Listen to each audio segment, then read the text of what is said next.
king of, I don't know, the Gloopy Glads of 9-4. So I'm still fiddling with what's his name spells.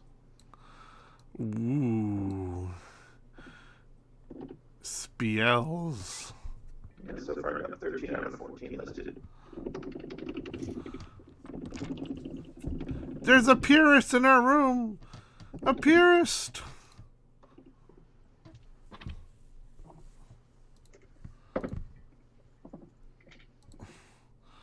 Discording to me. Oh yeah, I gotta go on roll 20, don't I? Jesus. Oh, I should probably do that too. I'm already there. Take a look around. We get it. You're better than us. God. Whatever. Well, that would be first. Oh, Jesus Christ. Oh, come on. What was that? He's only surprised by this because his brain hates him.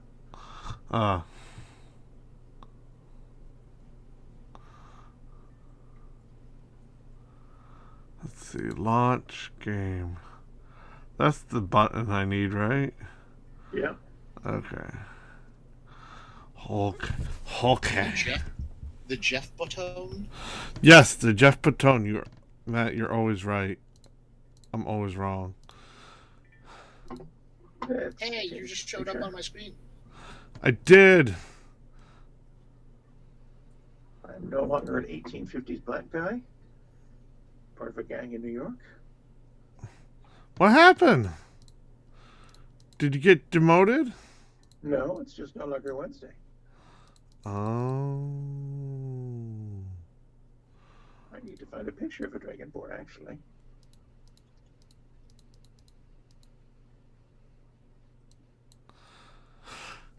I see.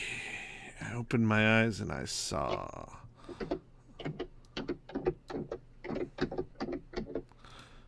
You queens of queens. Hey, watch out with that language. What? Yeah, I've never actually been to Queens. You don't I'd like love to go. I want to visit Forest Hills and see the house where Peter Parker grew up.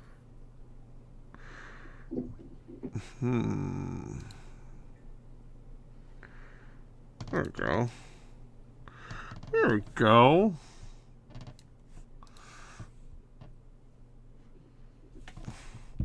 I have a face. You do? I think. For therefore I am.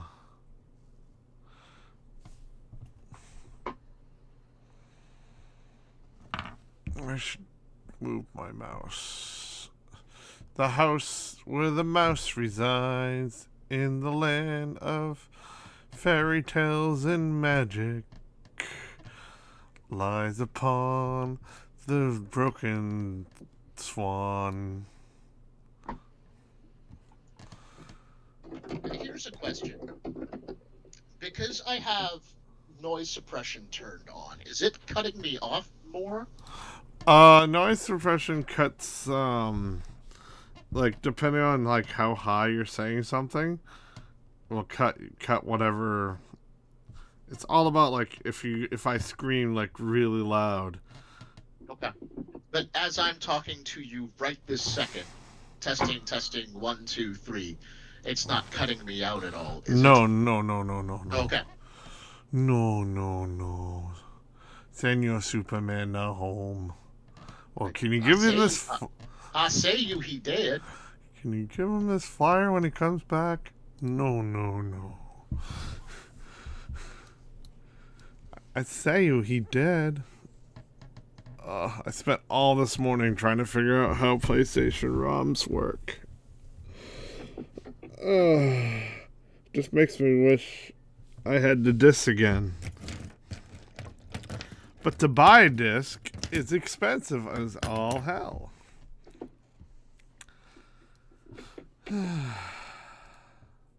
Why can't they just re-release it?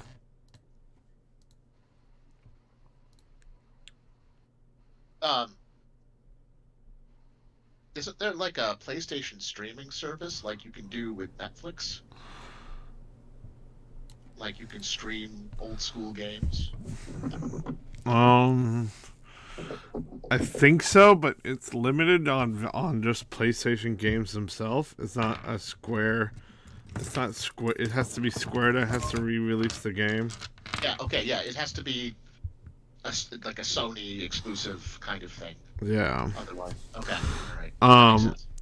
just like Nintendo's thing, it's usually because we own the rights to this. We can do it. Yeah. That's why there's several games that are not in the Nintendo thing. You can, but I mean, there are other Nintendo has rights to games from other companies from back in the day, but they only have rights to the games. That game, that's why it's in the catalog.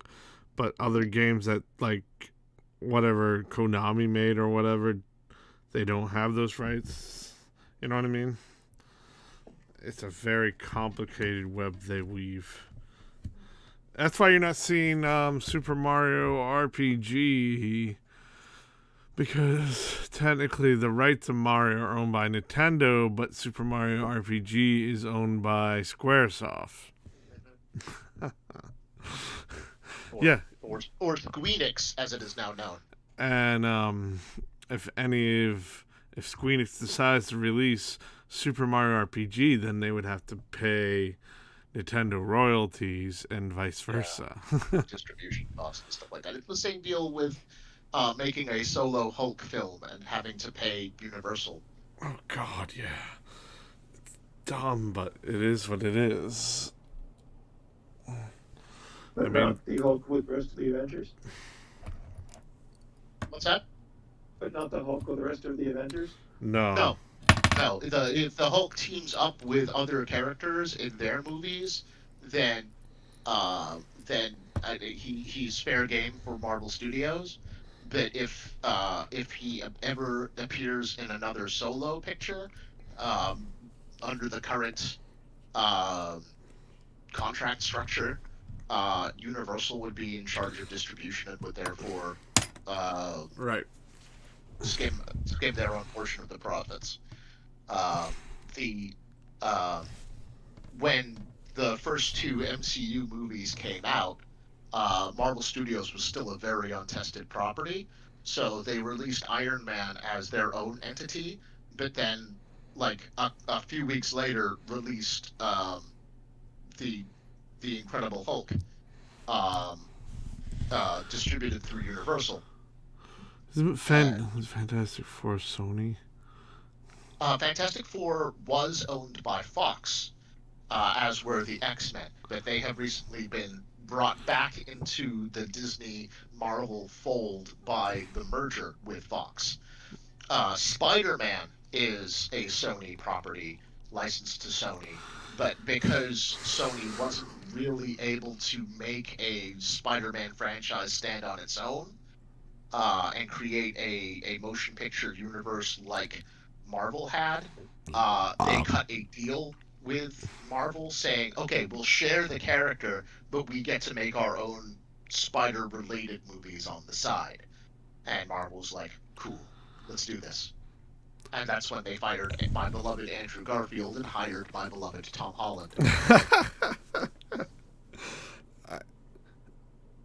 I never watched the old Spider-Man ones with Tom Holland.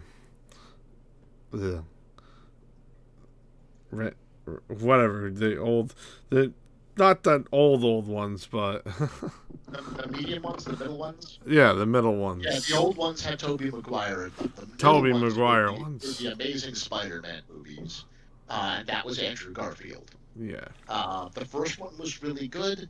The second one, Another flop. was Spider-Man 3, and they just crammed way too much into it. You can't do that.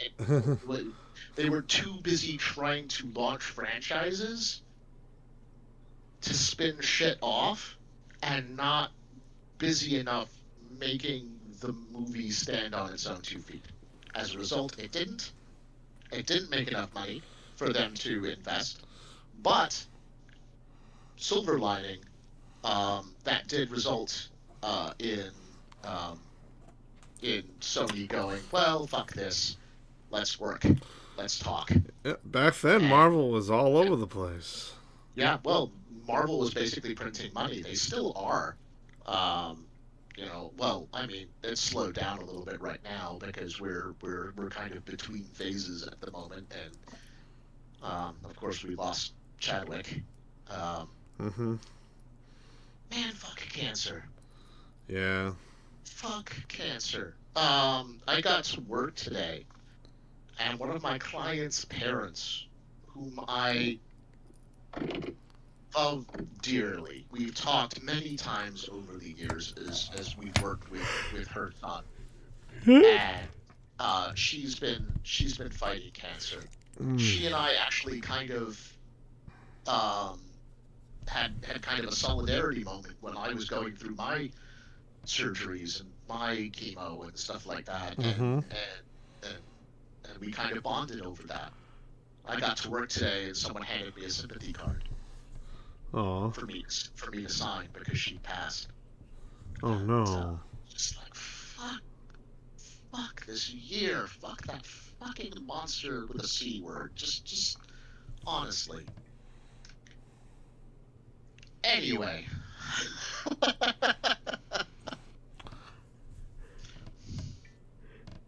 Sorry. My brain is not as active as it could be, because my sleep patterns are trying to change, and my body's like, "What?"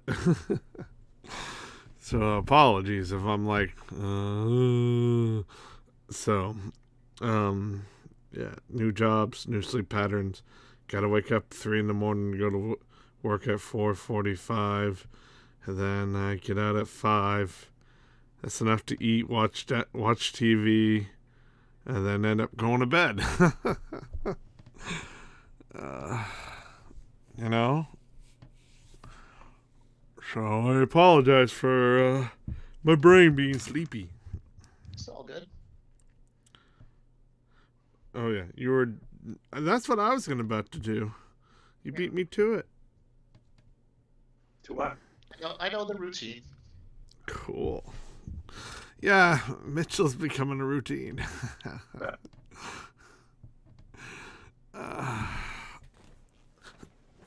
The queens of queens, because they're all queens. So I've been making new friends at my work too. So it's good to find some people, fellow metalheads. Fellow metalheads. What kind of metal? All metal. Bismuth? Bismuth is cool. Yeah. Titanium. No. Yeah. I'm a big fan of titanium myself. They're making joints out of that stuff these days. It's awesome. Sweet. Where they roll titanium, put weed in it, and smoke it. No, they make it. I'm still not clear why Victor Stone doesn't have the nickname the Titanium Titan. I think that's a thing we should make happen. Because they want to push for him being a founding member of the Justice League. Oh, I suppose that's true. And on TV, he's a member of the Doom Patrol. He'd be better in the Titans, I think.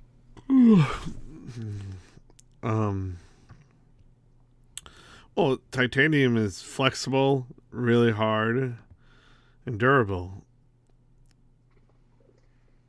So it's a very reliable metal. It's not like invincible, but it's pretty strong. Yeah. Yeah, but then we have to make Beast Boy into the chartreuse shape changer.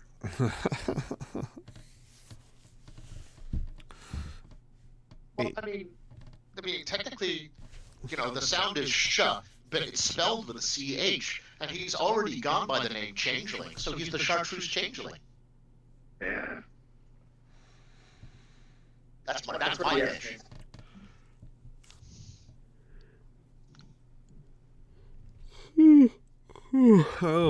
I was thinking about science just now because based on laws of physics and all that, the stronger the metal, the more aligned the molecules are, and the tougher it is, but the harder it is to bend and warp and manipulate.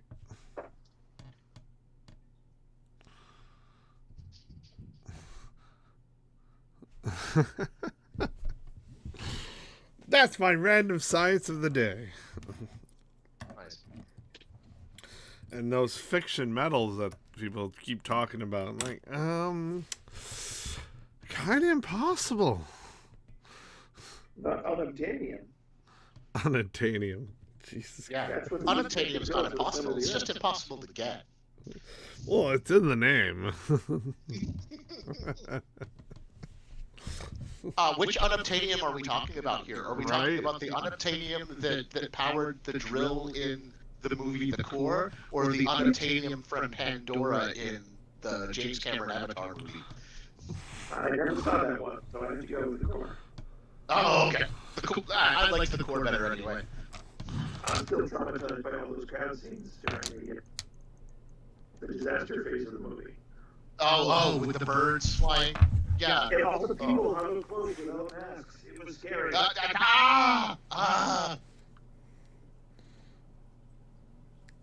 You lost me. Yes, I've been noticing that too. In TV shows, my brain goes, "What are you doing? You're not social distancing." There was an episode. There was an episode recently that Nissa and I watched of Schitt's Creek, where the girl comes down with a cold. Alexis comes down with a cold, and she's curled up in bed, and she legit has a mask on because her mom is such a hypochondriac. Just like, no, put this on, dear. And so she's like, it's almost too real, even though it happened like 3 or 4 years ago at this point, because they just had their 6th season, their season finale last year. And that was like season 3.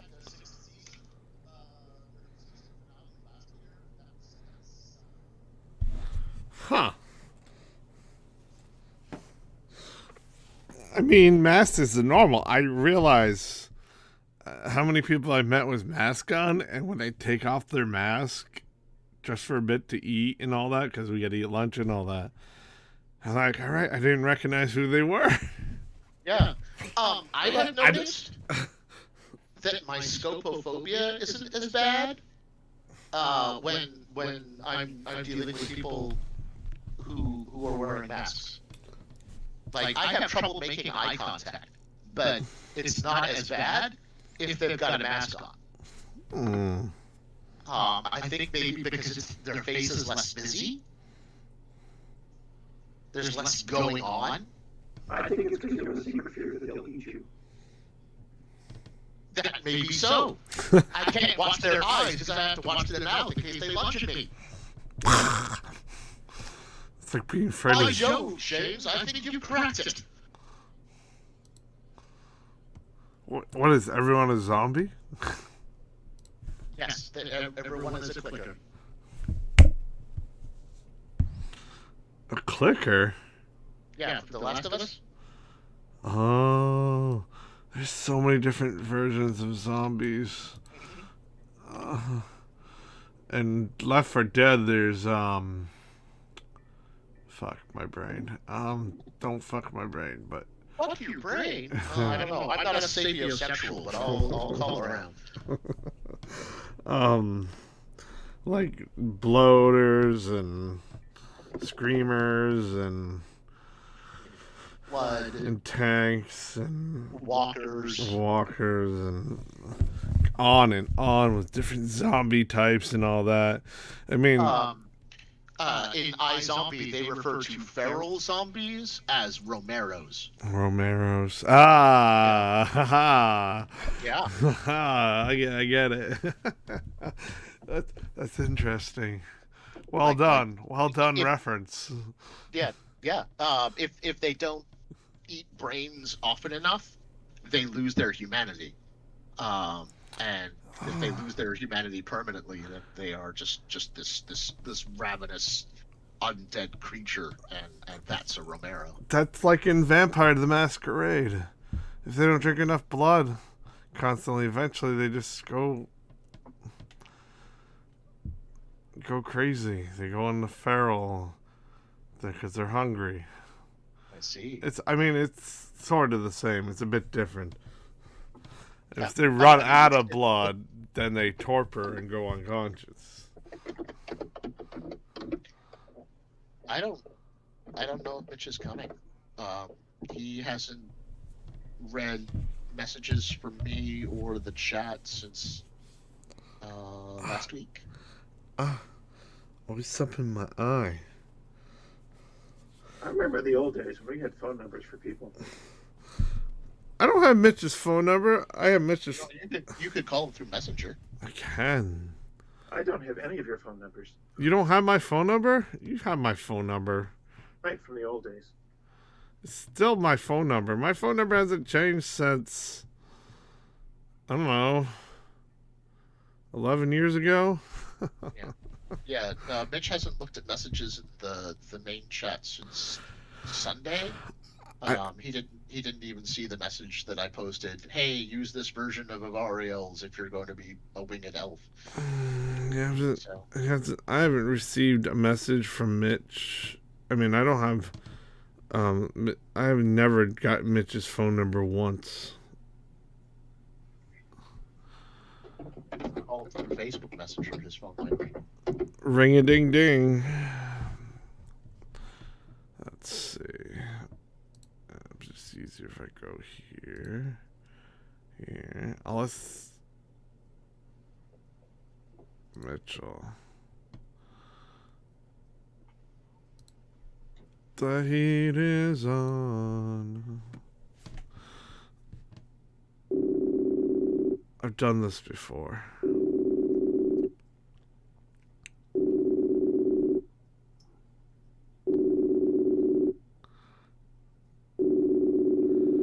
I've been a very busy person lately. Well, even more busy, to be honest. Hello. Hello. I lost track of time? Yeah, I'm sorry. I'm gonna. Oh, you want me to get back? Oh shit. Everyone else can hear you, by the way. Hi. Yeah. No, I just realized that my phone's almost empty, but I've got a charger cord here somewhere. So is my brain. My brain's almost empty as well. And Lexi still hasn't come back from work yet. Yeah, she said she wouldn't be out of work tonight until 7:30, and then she's probably got to work in the morning as well. So my players are disappearing. I'm here, Huckleberry. I just need to find a charger cord, and actually I can get on my computer. That's a good idea.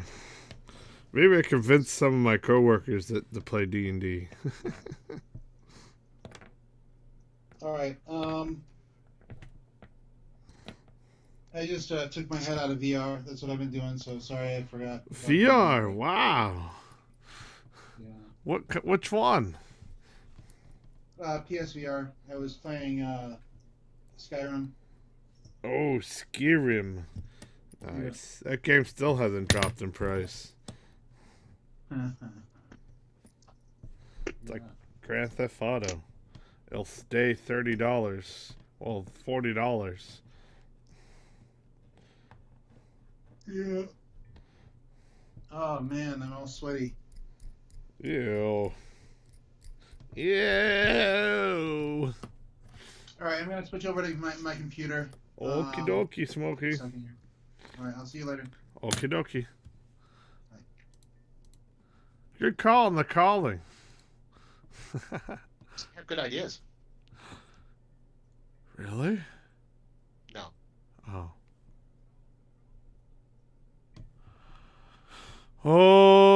Okay. Oh my god. Where?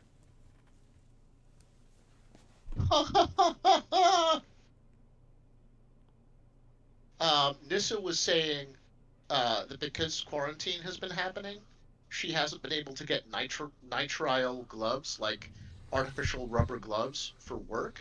Oh. And someone sent her a freaking case of them. Nice. She just posted about it online. That's amazing. Nice.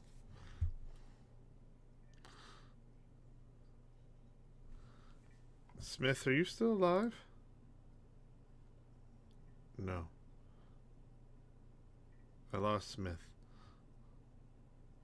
I think it's because I called that's Mitch. okay. Oh, really? Well, it's because you said your players were disappearing, and it came true. It manifested. My nightmares have manifested into flesh. Hey, Hey, you know what would have been funny right now? I just had a random thought as you said, "Hey." If it was a voice message. Hey, I can't come to the phone right now. I said, wait, this is Facebook chat. Please leave a message. Add the beep. I wish I thought of that. Me too. That's fine. No one can think like I can all the time. I'm trying to thinking like you at all. Freaking up thinking like me. Why would I want to think like you? Well, I do. Oh. Therefore, I must. It's got to be the best choice.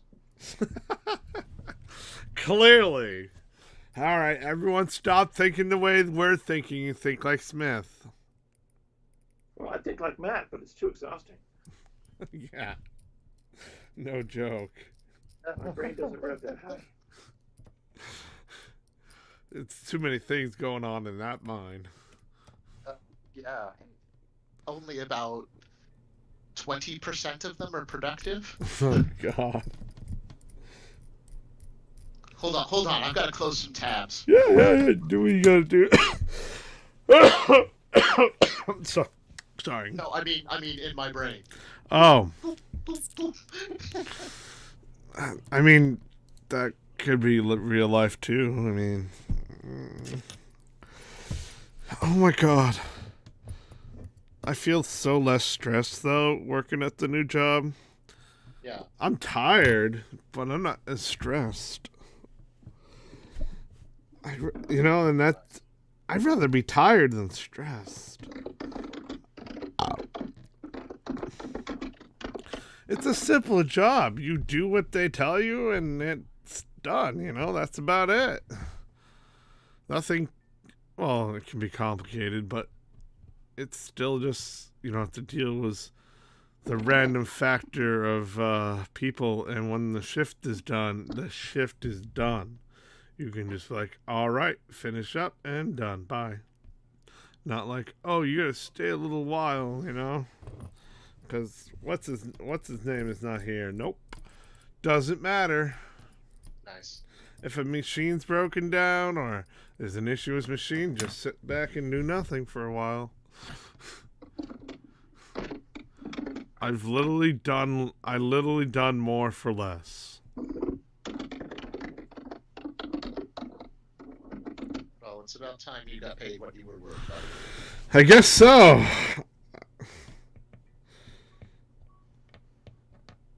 I mean, with smaller businesses, they don't pay much. And that's how it is, unfortunately.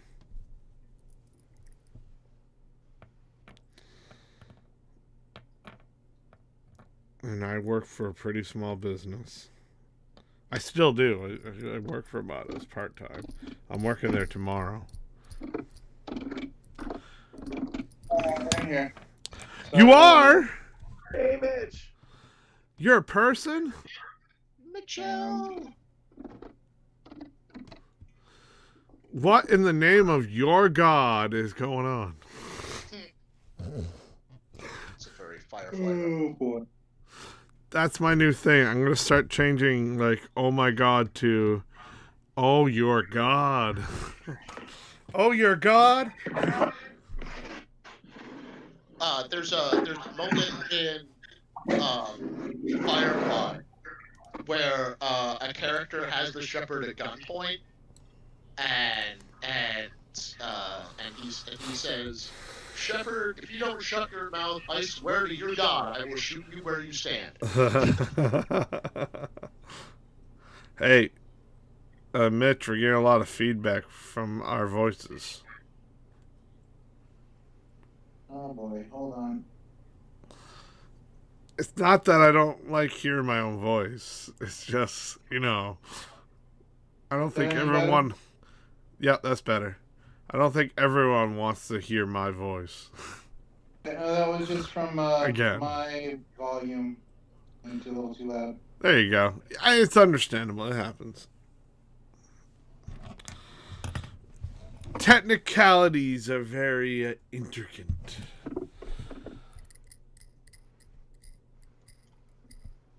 Intimate. Well, Lois, I just think it's intimate.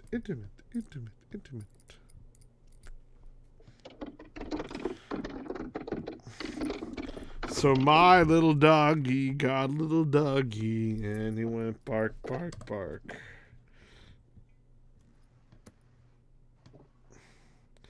Did you know when pizza's on a bagel, you can have pizza anytime? Yeah.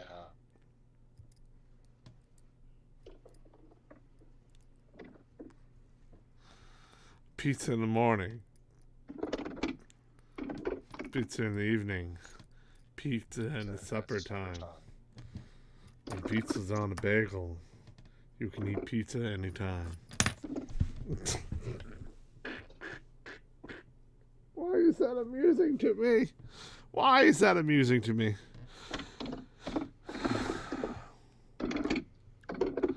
I blame it on the fact that I'm easy to please. I heard you were easy. Yeah, you know what they say, Earth girls are easy. That was a good movie. References! Jim Carrey and Jeff Goldblum, if I remember correctly. Yeah. It's a funny movie. A little sexist. You should rename it Earth Girls Were Easy in the 80s. Now there's a fact. Not. I made a 90s reference. The movie was a documentary. Was it? So wait, is Jim Carrey and Jeff Goldblum aliens? Afraid so. Are you saying they're out of this world? That I will say.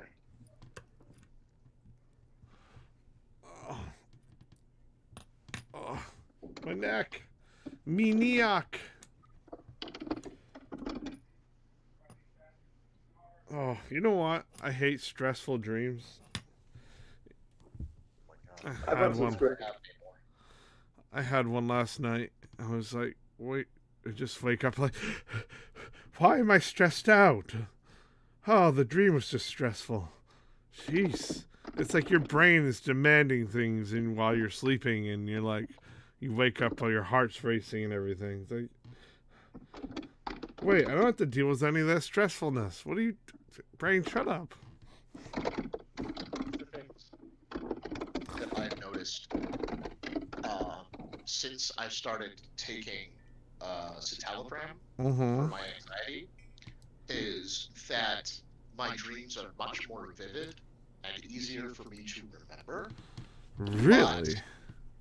But they are consistently stress dreams. Oh, God. Now, I don't know whether it's just because I have a lot of stress in general for my subconscious to process, which I do, or if my medication is shunting the anxiety that I would experience over the course of the day into the nighttime. Oh. It's entirely possible. it's better to deal with stress in your dreams I than guess. it is in. I just miss having happy dreams. Yeah, yeah. Oh, it's easy to process your dreams because you're asleep, and your brain can deal with things better. Actually, that way helps you remember things. That's why sleep is important. Remember when I used to not really sleep? Back when you could breathe at night? Yeah. I didn't realize how tired it was until I actually got legit sleep. And woke up and like, wow, that was really tired.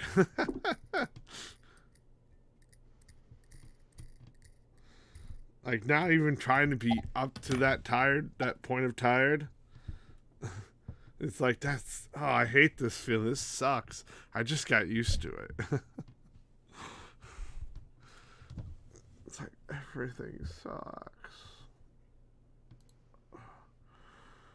Ritalin is interesting. Not Ritalin, Adderall's interesting. Yeah. You ever seen, I feel, when I do that stuff, I'm focused, right? But the thing is, I'm alert and hyper a bit, but I'm not showing that I'm hyper. Is that weird? No, I kind of get it. Like, my brain is just going, and I feel it, the energy and the go, but I'm like really focused on what you're saying, everything around me. And it's weird. My brain's like, oh my god, oh my god, oh my god.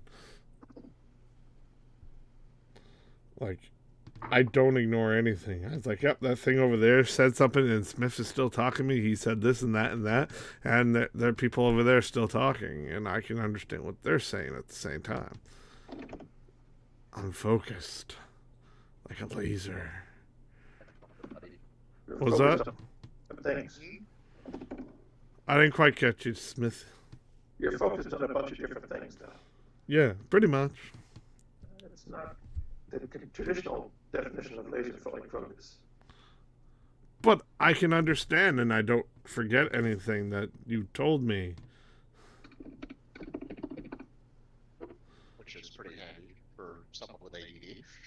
Well, yeah, right? Everything else can be happening, and then you suddenly pay attention to something completely different. No, when everything's happening, I can still listen and understand what Matt's saying instead of paying attention to that shiny object in the corner.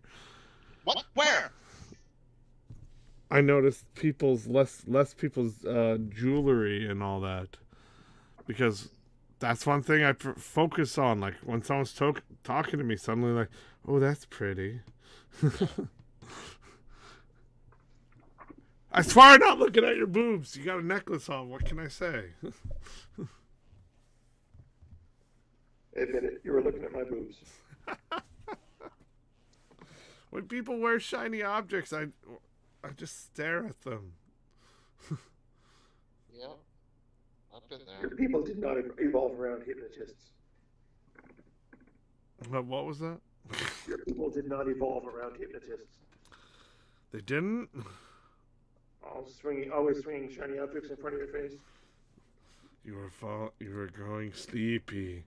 Very sleepy. When I count to 10, you will become a chicken. Yeah, those people. So, alright. Let's get down to business. I'm not on Adderall right now. You defeat the Huns? Yes. Defeat the Huns. Alright. So last time there was talk of another campaign. Yeah, there was. And only one person did a character for it. Matt's absent from it because he's playing characters. Well, he's playing Crumb and Quinn, isn't he? Yeah, he's playing 2 characters. Which I thought the plan was to kind of split them off so that I would not be playing multiple characters. But I guess I would have been anyway with Clix and Elion.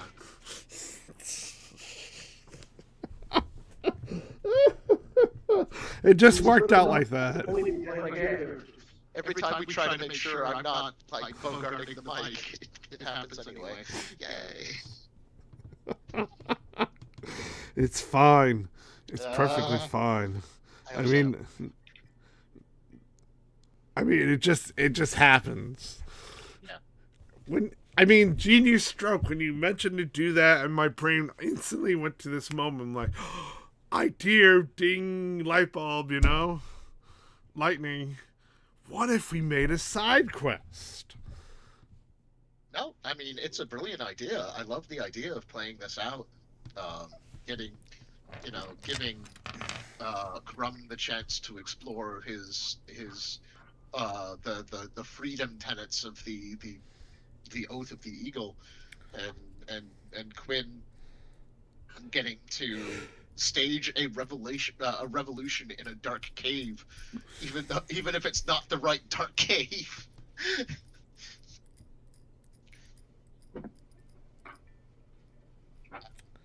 I just, I was expecting that just to sort of happen off camera in my head or something, and then we've got the chance to play it out. So it won't be happening today because not everyone who wants to play it made a character or whatnot, and I didn't make a character, which I want to do. It's just, a lot going on, but doesn't mean we can't continue our main quests currently. You know what I mean? Yeah, we can at least drop the kids off at the pool, so to speak. We can get Quinn and Crumb to the guarded point where they descend into the catacombs, into the oubliette, and then pick up with them later. That's the plan. Hey, nice. I'm already in the pool, chained to the bottom, so take your time. Oh, jeez. We'll bring the caps of water breathing with us. We just got them. Still debating on what kind of character I'm making. Maybe a monk. Maybe a fighter. Or maybe a warlock. I haven't played one of those. Warlocks are fun. What are you characters for? What was that? You guys making characters for? The side quests I've been talking about. You want me to make a character? Sure. A level. 15, each of us. Okay. But you don't have to make it now. For later. Okay. Alright. Yeah, one of the options for the game tonight would be to go down into the caves with Crumb, Quinn, and a bunch of side characters to watch them retrieve the Seed of Destruction and kind of free the people imprisoned down there, which your character would be one of the prisoners, ostensibly. Or we can stick with the main group on the quest line with them going after the air orb. Jim has his character ready, but Nate doesn't, and you don't. So the side quest can wait until later, and we'll just go on with the main quest for tonight. Yeah. If that makes sense. Okay. Yeah. Yeah. So I will switch my pages around to Geeks and Elion. Oh, my neck. I'm a floppy doodle. A floppy doodle? My sister's dog is a floppy doodle. Oh wait, that's a labradoodle. Or should I say, hi, everybody? Hi, Dr. Nick. No. I couldn't help From the myself. anesthetic. I'm just going to sit here for a while. What do you mean? Inflammable means flammable? Who would have guessed that? I didn't know the ether would explode. Now I'm going to administer the happy juice. Knocks Homer out, then injects himself. Oh yeah, that's this stuff. Son of a gun. Sorry about that. I will fix that. What have you done? Sorry. I'm trying to go grab noms because I have the powerful hunger. I have the power. Power. I got a waffle and a pancake, and I'm gonna mix them together to make, I don't know, A super waffle? a super waffle pancake. Okay, but Okay, what fine. if you had a waffle and you dipped it in French toast dip Oh and no! put it back on the grill for a second? I have a way to make that better. Okay. So, you do exactly what you did. Take a waffle, dip it in French toast batter kind of thing, right? Cook it that way. You serve a poached egg and hollandaise sauce on it. You have a waffle French toast eggs Benedict. Damn.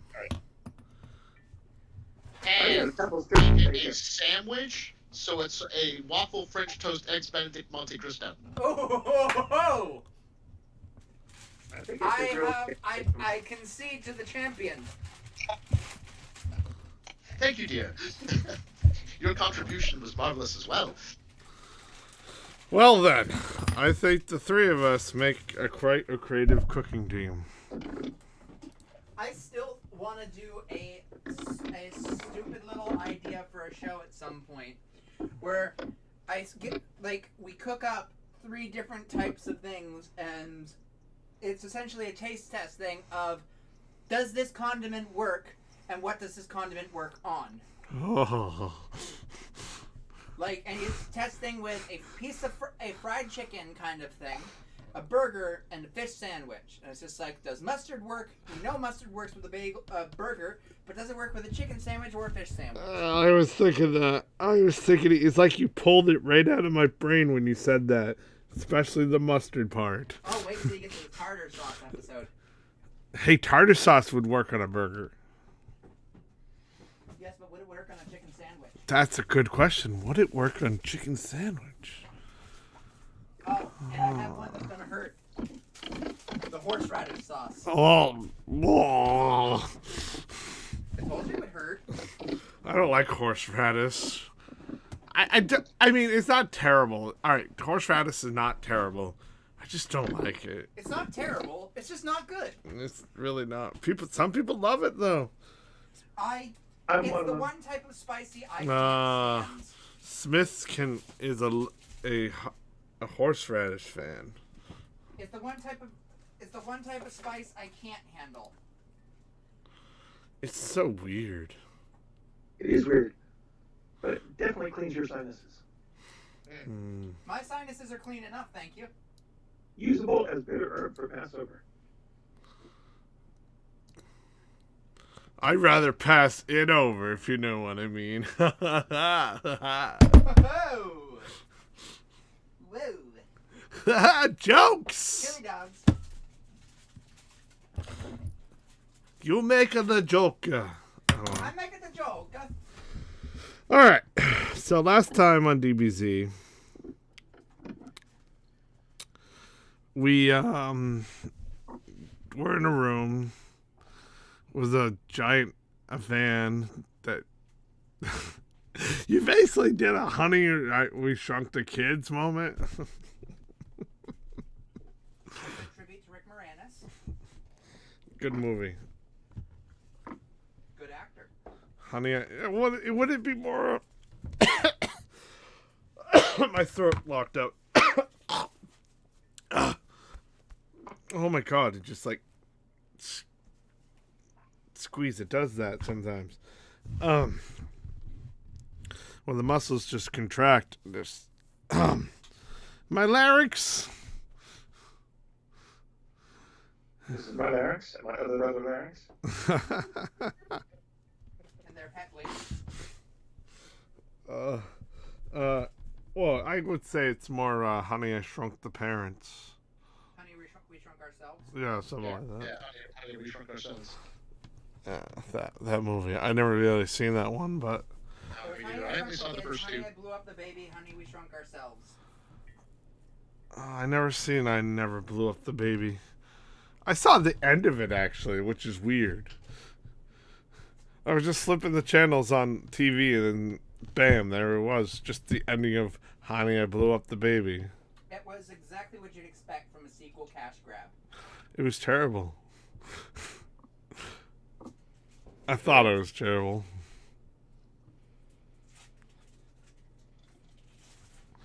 Honey the Shrunk the Kids was good though.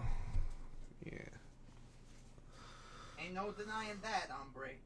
I want a shrink right now.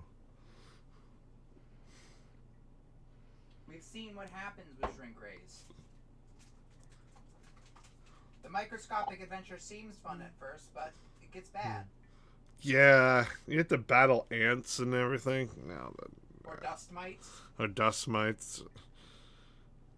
There's always a parody in movies for that, or TV shows. It could be worse though. It could be wasps. Ugh. Yeah. Wasp beats spiders. She does? Yes. Just not Ant-Man. Well, he's not a spider. I totally derailed this whole thing. I'm I sorry. would like to point out that in the comics, Janet Van Dyne and Natasha Romanoff are actually quite good friends. What about Peter Parker?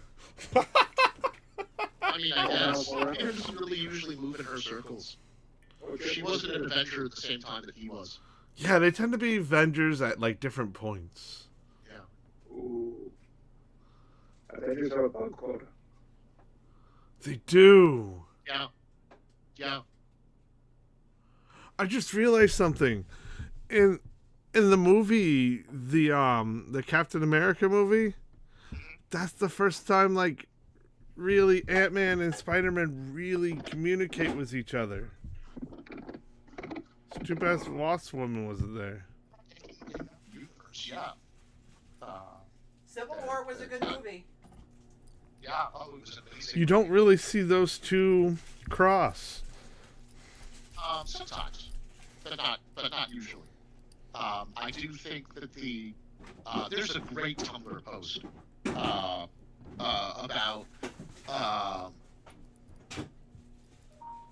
them teaming up to talk about Star Wars, and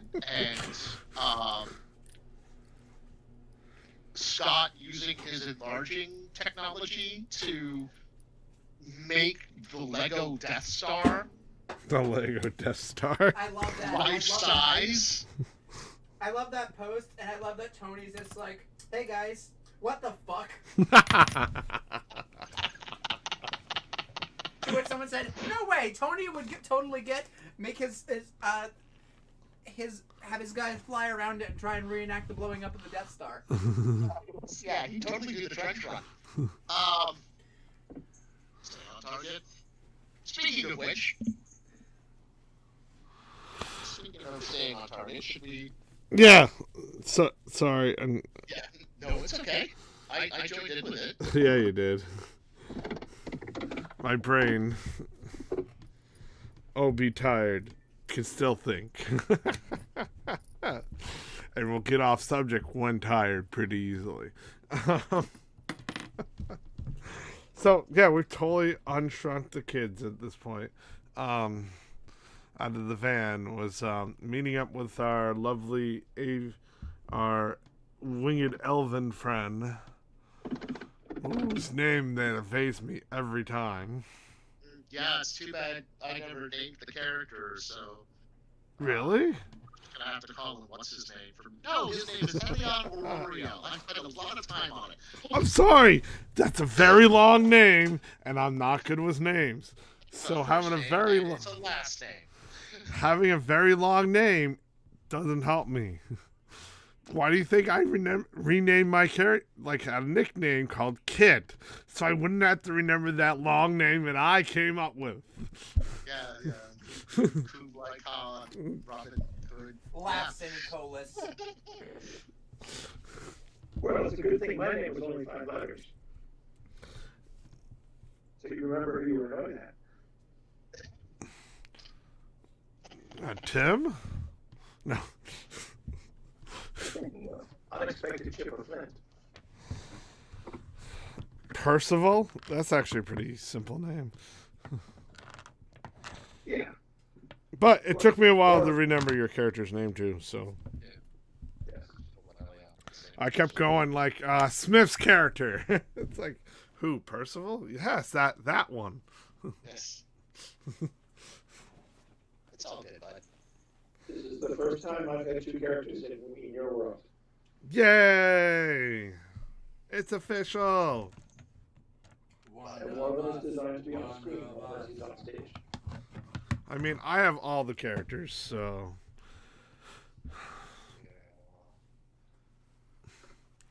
I am the character. Every character you interact is actually secretly me in a costume. It's like that episode of Doctor Who where one turns into the master. All right, so there you all are. You're discussing in the room was this new fella named Yeah. Elion. Elliot. Like Ilyana, but a boy. Got it. Elion. A handsome, dashing man that looks could kill. I don't... Dave Guthrie, not James Bond. Did we describe your character? Yes, he's somewhat bookish, but he has long red hair, and matching red wings. Again, resembling the character of Icarus from the X-Men comics, who is Sam Guthrie's brother Jay. Damn elves. I mean, go on. No. Here, I thought he was a cardinal. What? The Red Wings, I thought he was a cardinal. Well, What? he's not a Worthington. He moved up in rank? The Cardinal? Yeah, he technically outranks me. Because I'm a bishop and he's a cardinal.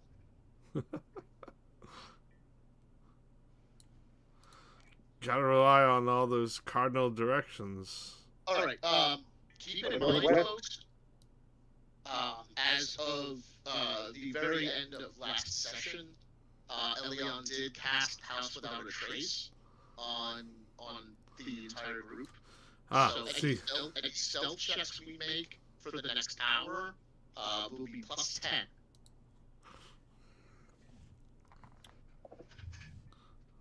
See, I forgot details, so I was like trying to remember this whole time. Like,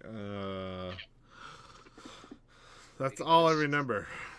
I listened to a chunk of last week's video on my way home tonight, so I would be like, this is what happened immediately before. Really? Yeah. Really? All right. And I believe, unless that, what class is your character again? I totally forgot. Elion is currently mostly druid with 1 level of wizard. Oh, why do I keep thinking your character is a ranger?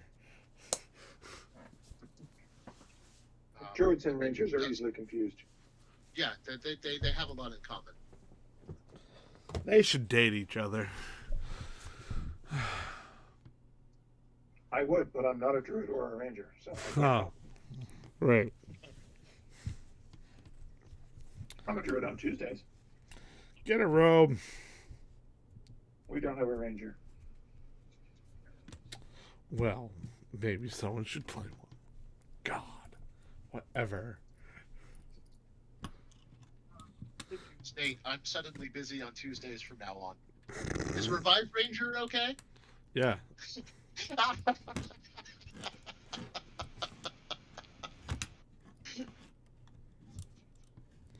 Tuesdays.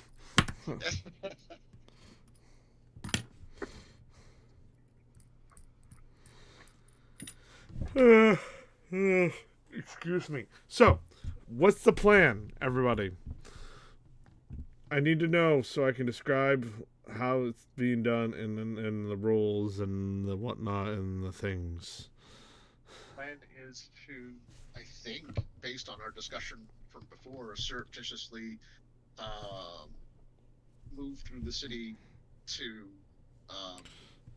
the place where Quinn and Crumb are going to enter the Over-Underdark,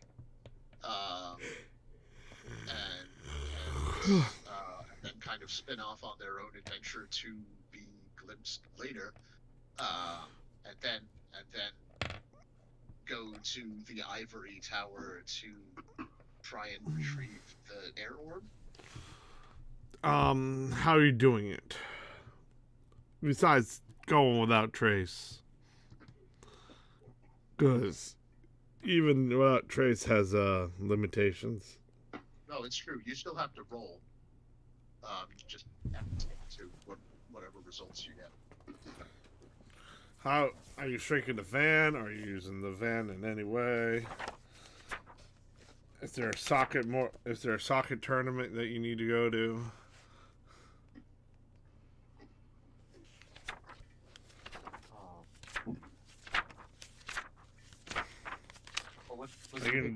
Are you gonna smoke pot in a van? Dude, we're gonna hotbox. It's gonna be awesome.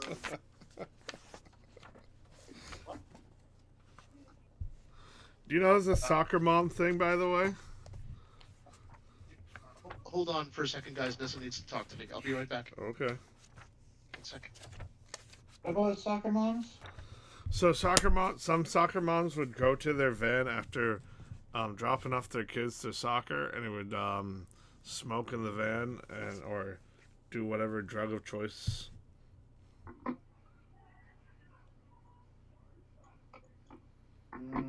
Drugs.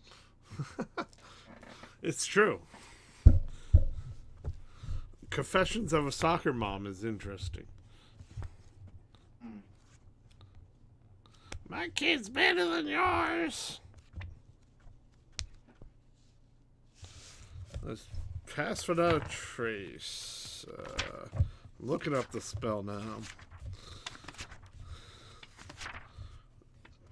Expelliarmus. Ah, for some reason my wand just flew away.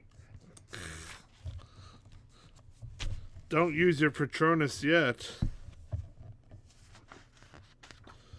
Pass without a trace. So action, it's concentration for up to 1 hour. So yeah, the veil of shadow radiates from you, making your companions from detection.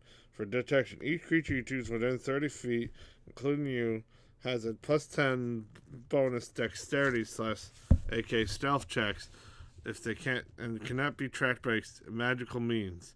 Each creature receives a bonus, leaves no tracks behind, or leaves its traces. So you got an hour to use it. Technically, Leon could cast it again.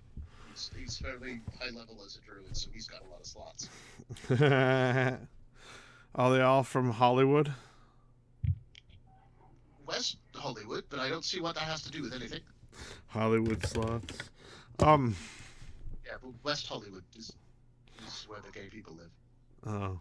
So. I wasn't quite questioning sexuality here. But if he had slots, they'd be gay. You know? Right.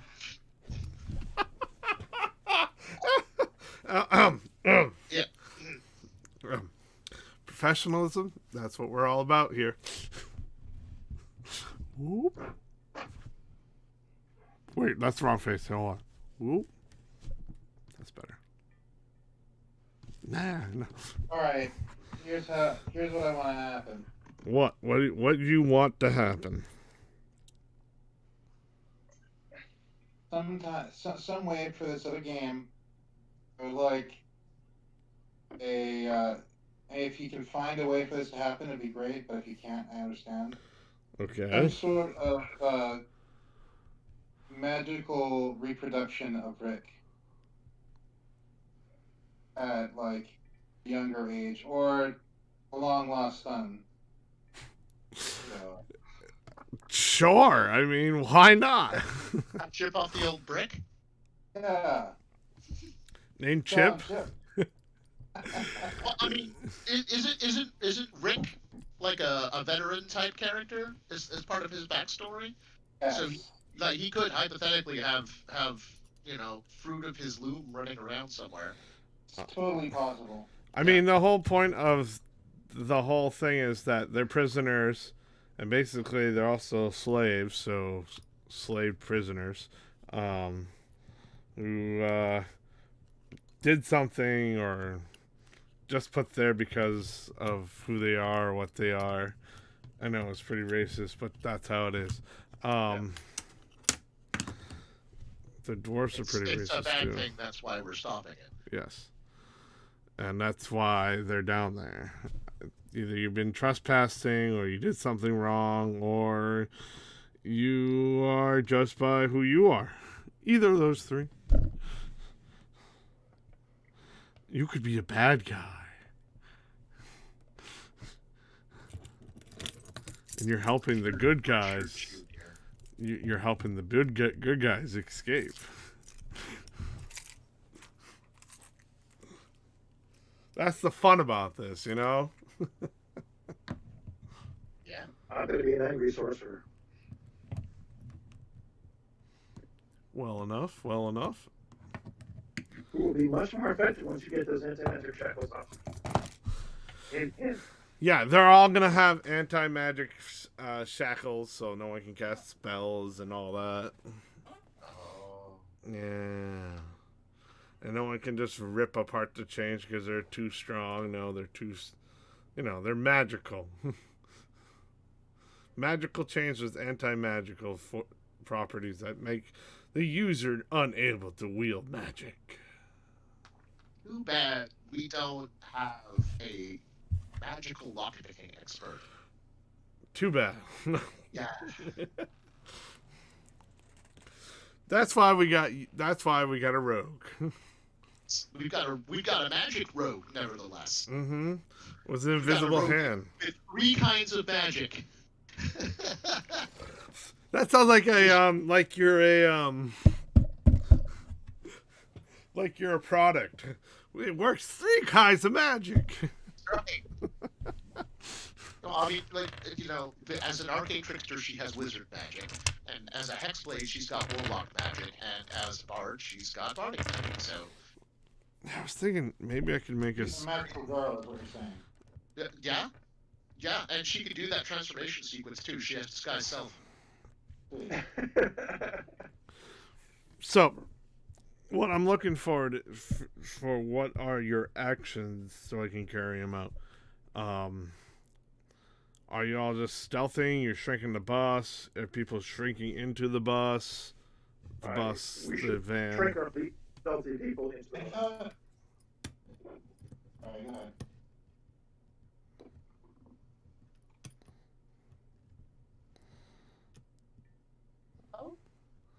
Silence. I thought we were all shrunk down in the bus, and Quinn was not in the bus. No. Yeah, you guys got out of the bus to talk to Elion. You may remember that we parked in a conference room inside the library. Elion moved the conference table using Tensor's floating disk, so that y'all could park the van in there, enlarge, invisible it, and step out and have a normal conversation. And we could very easily climb back in the van, make it invisible again, and use that to get to our destination. So we're not looting then. The library? No. No.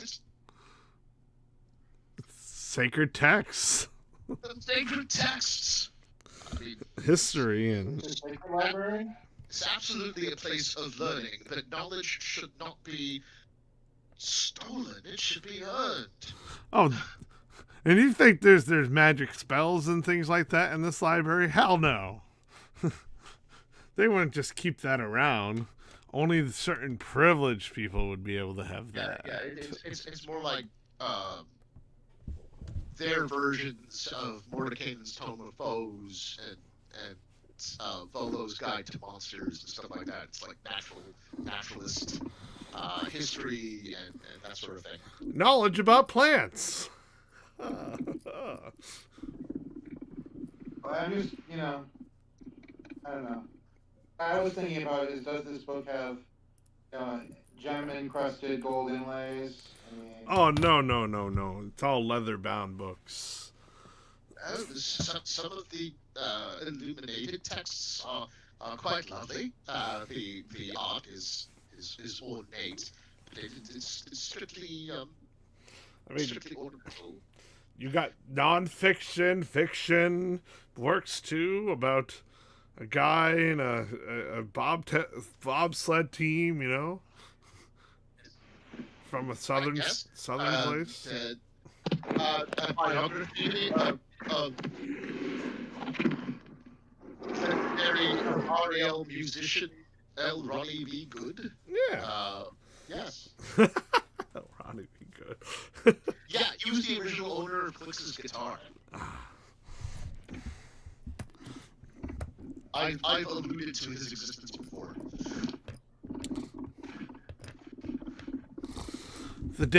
A book about the day I ran so far away. Sure. Very simple, poetic book.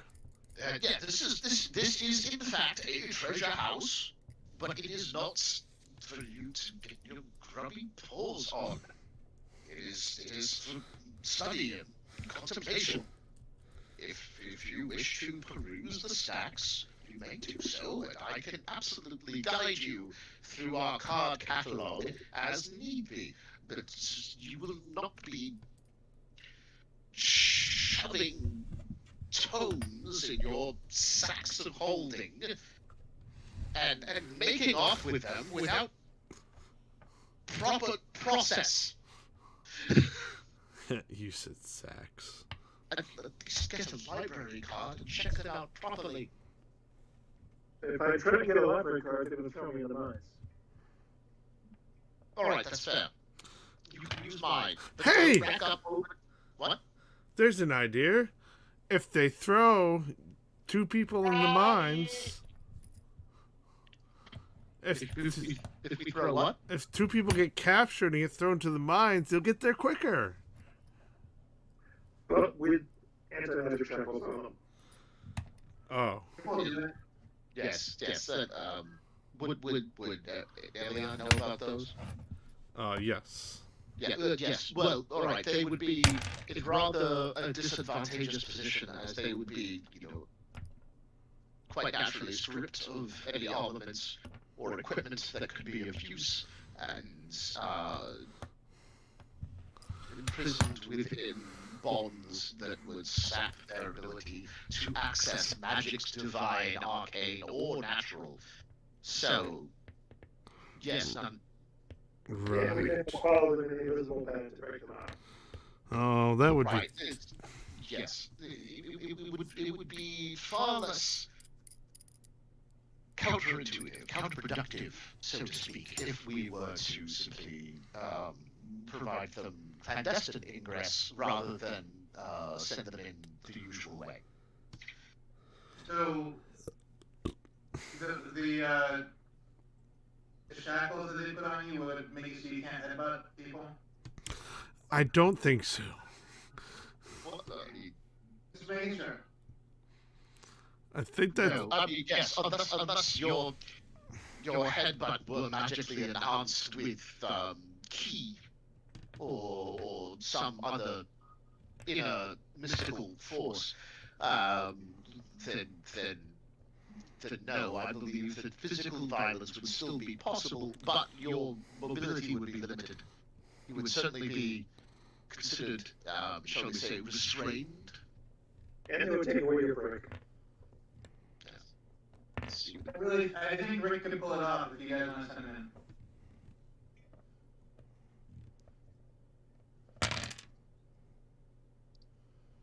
But we need Rick up top to drive the van. We can't put you in two places, can we? Yeah. Is that possible?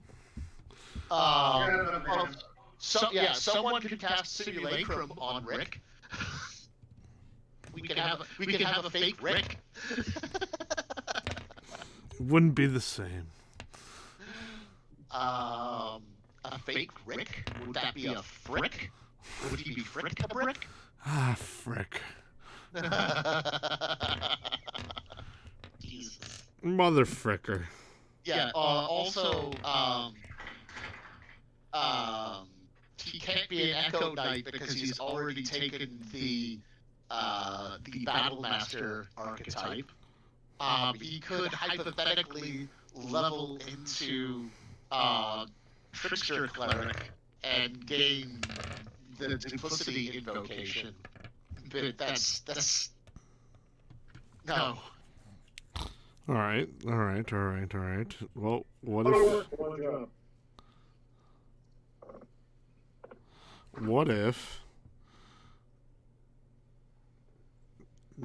if we go into the van and you Elion, sorry, that was names. You and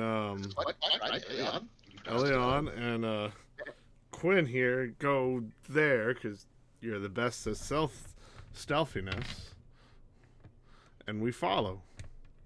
Except Quinn is already being stealthy out of the mines.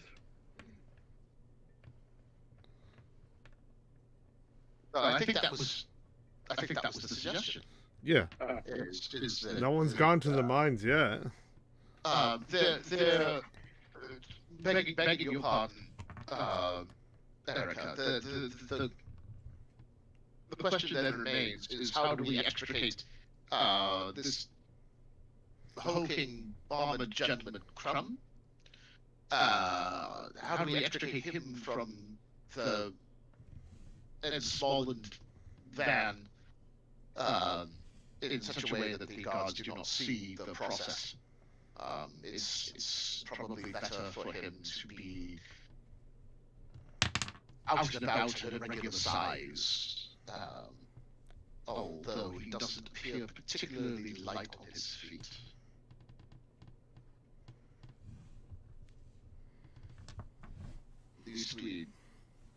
At least we have the benefit of pass without trace. And begging your pardon, love, I could also cast invisibility on both of us. So I could be stealthy, and he could be unseen, and hopefully that's enough to bypass the watchful eyes of your stormtroopers. Okay. The three of you are out, invisible, and we're in the van, and Quinn can enlarge us when we get after there. The process by which you are enlarged, that is of some fascination to me. What mechanism provides that transition? She was wearing gloves before? Some artificial weirdness. Yes. Metamechanical shenanigans. Yes, of course. I believe there's some technology at work. Technology magic. Ultimately, it becomes the same thing. I mean, you don't ask me how my pistol works. It just stops things. Yes. Photonic inversion and so forth. Yes. It's quite beyond my ken, and it pains me to admit that.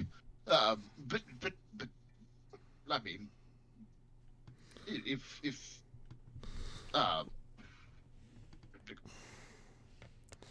this warrior Crumb and this thief trickster Quinn are able to gain ingress to the oubliette without impediment, then I could hypothetically utilize the gauntlets to restore the van to a viable size once that particular task is accomplished. Fair enough. I mean, it's all technology. Ask the gimbal person. A gnome.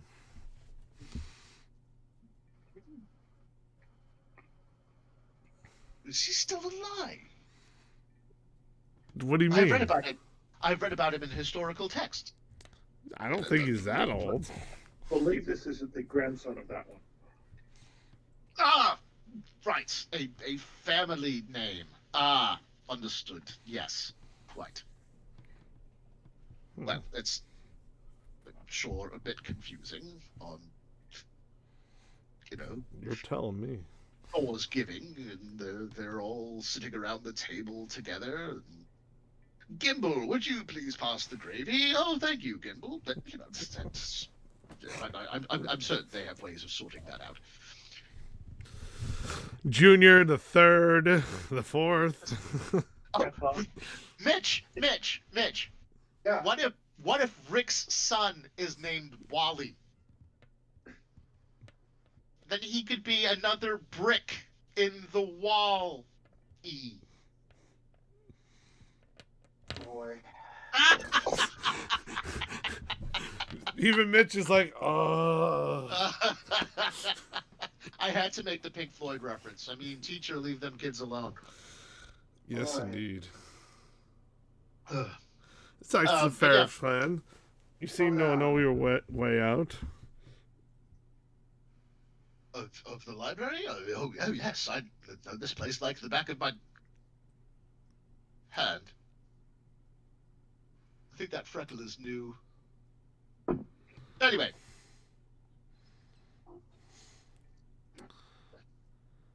Make ready as you need, and I will do my best to usher you forth. Alright, those who are not in the van need to make stealth checks. The easy check should be through the library. Yeah. The hardest check is through the outside. All right.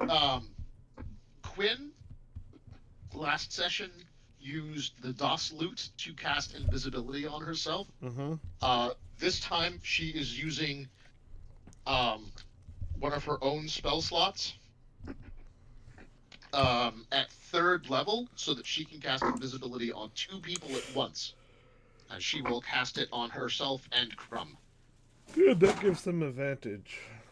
Yes, advantage and the +10 for pass without trace. Yep. Combo.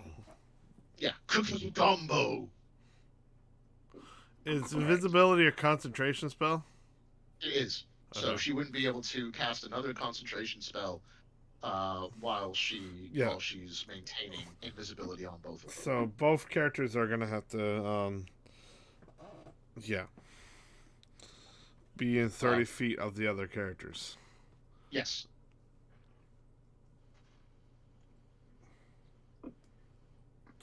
Hope you don't lose sight of each other.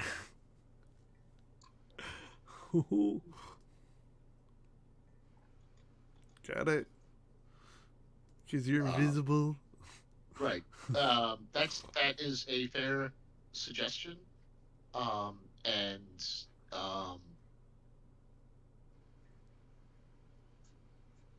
will unloop part of his chain of returning and and connect it to Quinn's belt, so they don't lose track of each other. A very Chrome-like solution. Yeah, there you go. They gotta return to each other at some point. It's a chain of returning. Return! Alright, we'll go on the van then. Shrink us down. Rolling stealth for Quinn. Whoop. Nice. Very well. Very good. Very good. She got a 38. Mm-hmm. Normally, Crumb would be a disadvantage on stealth, but... No, because his armor is mithril. Oh, okay. Mithril. Yeah, his plate armor is specifically built out of the material that makes it so he's not at disadvantage. But his stealth bonus is not high, so I wish him luck. No, I already have advantage. Oh, I should roll a second time for Gwen too. See if she gets higher. I think a 38 is going to be good enough. Yeah. It comes down to, is it a 37 or is it a 38? And it's a 38. Okay. Plus 10. Well, yeah, that I already included the plus 10. Oh, okay. I don't see it in it. Oh, I see it. Okay, cool. Yeah, her ability modifier is a 17, and I added the 10. Right. Makes sense to me. Oh, sorry, I don't mean to be like yawning like over and over again. Nice. Well done, Crumb.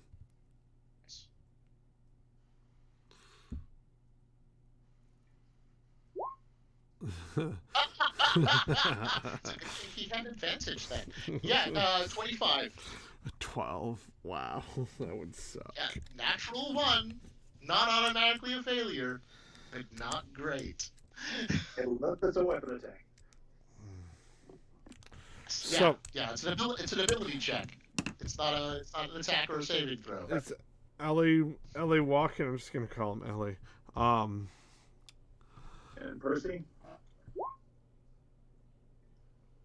29.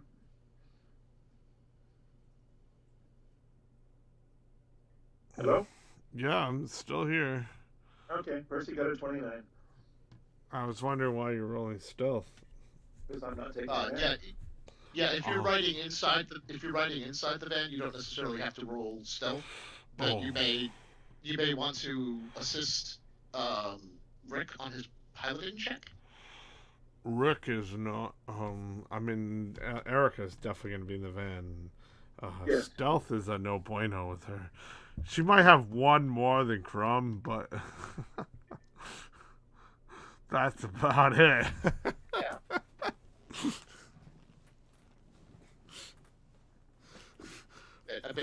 But don't forget, she's also got the plus 10 from Pass Without Trace. Yeah. Yeah, that's all Percy has. If I roll the 1, it would be a 13. Slightly better than Crumb's. He's a brute force guy. Let's be honest here. Yeah. If I roll a 1, it's 18. Still freaking amazing. Still better than us. Yeah. Percy's very dexterous. He's very dexterous, and he's got jack of all trades. All right, so Here's the pie, sucker. you make it through the library. You stop at moments to make sure, people are, when people are coming by, you execute it like a stealth mission in freaking, I don't know, Metal Gear or Siphon Filter, or you can Splinter Cell or Steel Team 6 or something. Yeah, any of those, any reference. You're able to halt for a minute, Mission Impossible style. Dun, dun, dun, dun, dun, dun, dun. Crawl the vent. Milk. Dun, dun, dun, dun, dun. Or you could be like, Yeah, as a bard, if Quinn hums that song, it actually gives her a bonus to stealth. No. that would be an awesome bard song. The Song of Self. Yeah. It's like the Emperor's New Groove. What's his name? Yeah. The Kronk's sneaky song. Yeah.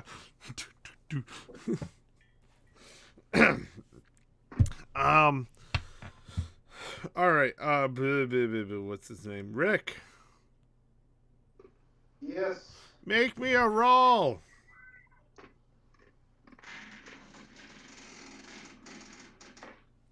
I will assist you. Okay. Because it's you and Erica.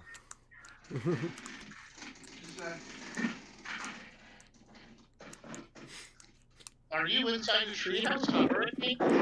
Yeah. That's what it sounds like. You'd be correct.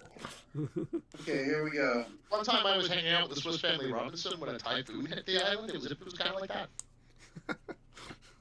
Rolls. Roll, roll, roll your dice. Dice. That was one of the first movies I ever had. Lead down the stream.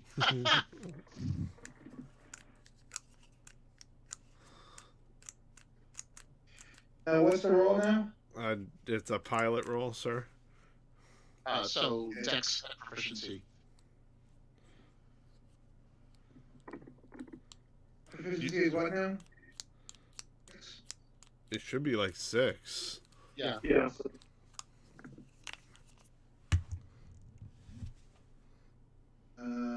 Oh, are we in roll 20? Yeah. Yeah. Well, some of us are. Sorry. That's how I've been rolling. I mean, it's great because I can display the dice rolls and everything on there for the audience. Yeah, I'm sorry. I wasn't on top of that. I'm getting in now. Okay. You're on it like a ton of bricks. He flies like a ton of bricks, too. Yeah, for a brick, he flew pretty good.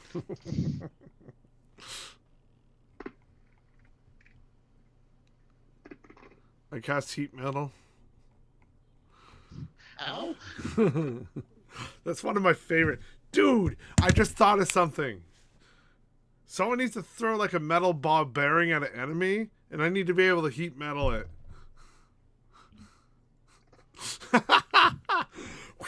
Heat metal. I mean, give Rick something to throw. He'll throw it. Oh, you know what's great? It's heat metaling people in armor. Total 15. A what? 15. 15? You got advantage, buddy. Yeah, roll again. Oh, that's right, because he's being assisted. Yeah, Fox. Nat 1! That's the second nat 1 plus 11 we've rolled in recent memory.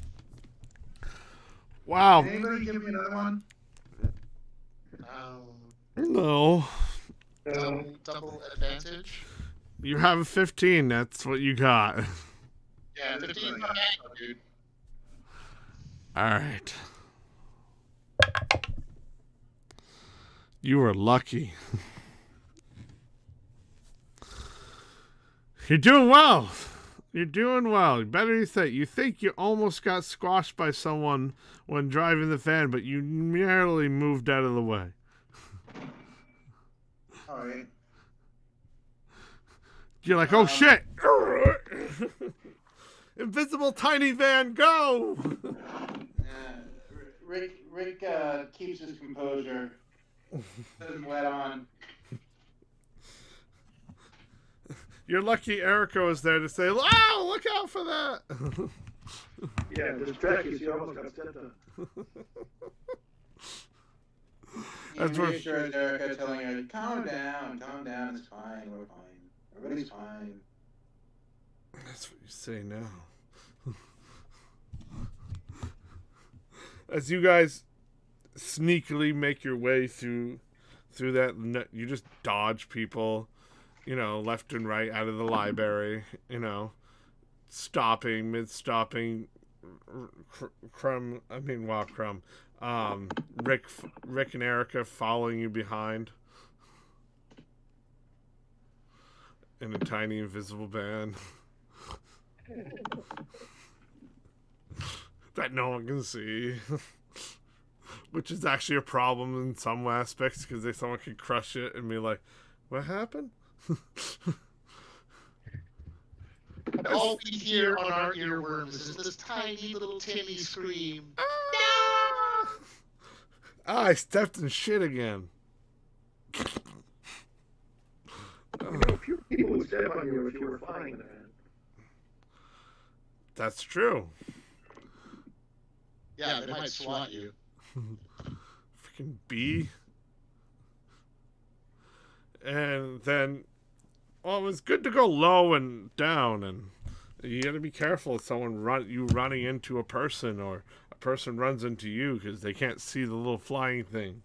So it's probably better for us to stay kind of below the rooftop, because if we fly above that, we might be subject to high altitude winds. And we don't want to be subjected to high altitude winds in a tiny flying vehicle. The winds. Because that would be too fast and too furious. Somebody's been adding some drones, huh? A friend of mine once had his drone attacked by an eagle, and it like made the front page of Reddit. I've heard about that. Yeah. I heard about that somewhere. Not from you either. That's so weird. Oh yeah. Reddit's a big Just place. think all the money we're saving on CGI by having an invisible man.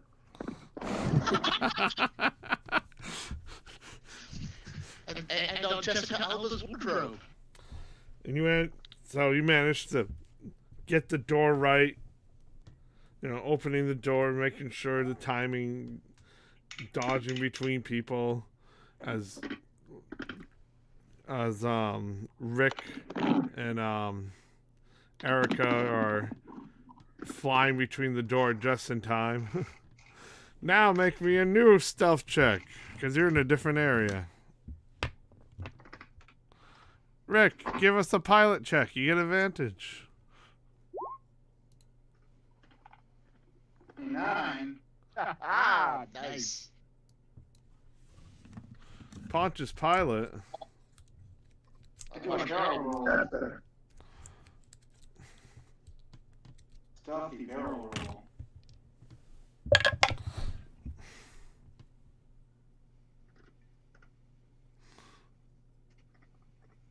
Nice.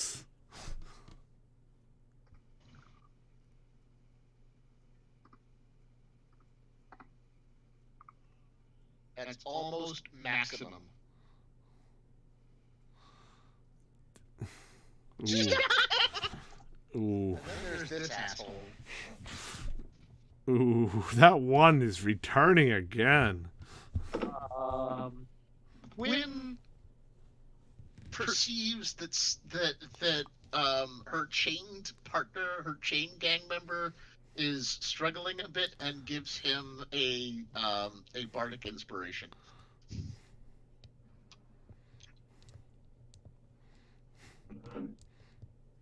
There we go.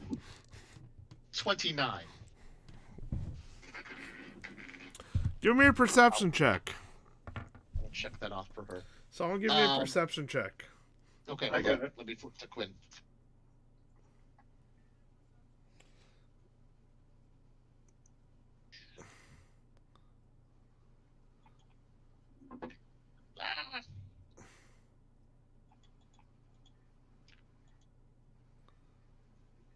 Okay. Oh shit. Quinn got a 33 with a natural 20, and Percival got a 34 with a natural 20. We are some perceptive motherfuckers. Wow. Yeah, you're fine. You're able to dodge just in time, duck into alleys. Mitch is able to fly just good enough, rolling between, making sure, doesn't run into anybody, weaving through hands, and trying to keep up with y'all, not to lose y'all. Yeah. It's hard to lose it's hard to keep an eye on invisible people. It's true. He's probably watching the Birdman. Birdman. That's true. We can all use Elion as a point of reference because he is visible. That's what we're looking while watching the Birdman. And has red wings. So you start dodging down the alley. You finally get outside of town enough, and it takes you to this. He takes you to the woods.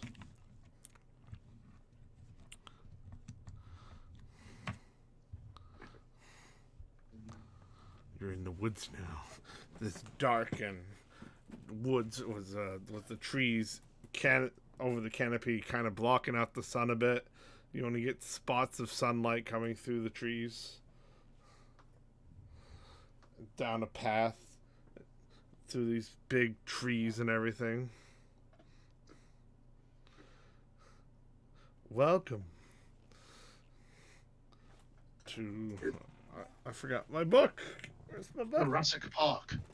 Jurassic Park. I forgot my book for elven names. I was going to use that for random elven names. Are the trees too close together for a bird elf to be flying around? No. Okay, good to know. One of the stipulations on this this version of Winged Elves is that they require at least 10 feet space so they can spread their wings for flight. Welcome to the Uzimar Woods. Uzimar. This is the pathway to the prison that leads underground.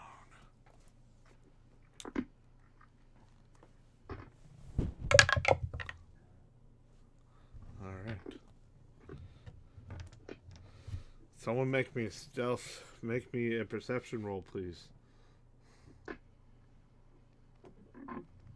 Cause I'm all thinking you're all looking around, making sure you know.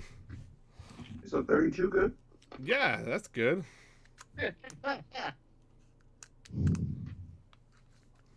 That's an 18, damn.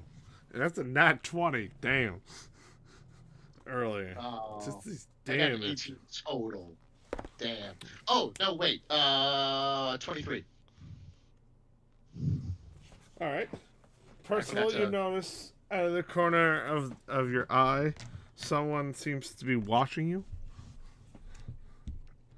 as they disappear. So he doesn't see anything.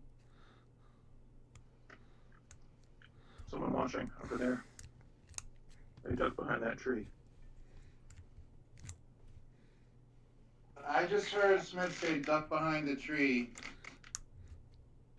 So I'm gonna duck behind the tree. For the car. No, he said someone's watching over there. Just ducked behind a tree. Wow. We should probably duck behind the tree too. Rick, can you fly over there invisibly and see what's going on? Oh yeah, sure. So you fly over. Yeah. Invisibly? Invisibly. And there's nothing there.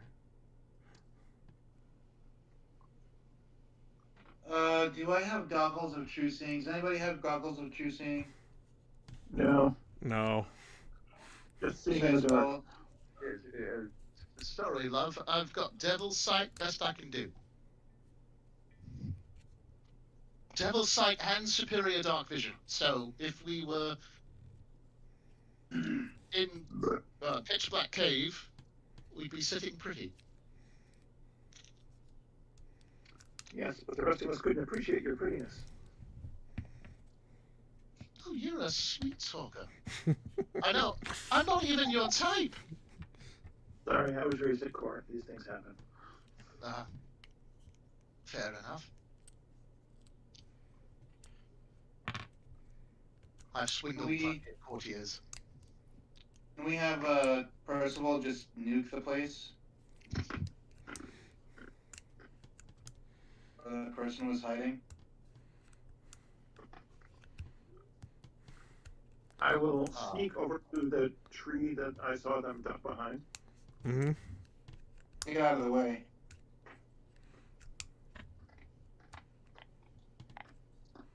They're probably invisible too, so if we nuked it, we might hit them. I love how your solution is nuke everything. Anyways, in character, we shouldn't nuke the orbit. It's the only way to be sure. we shouldn't nuke the area, because if we do that, he might send attention to everybody else. But it's good press. I don't understand what a newspaper has to do with this. No, like, it might alert other people in the area that there's somebody who is able to explode a large area and then disappear into nothing is around, and then they might leave. I still don't quite your law. Counterpoint. They might summon more people? Guards? Yeah.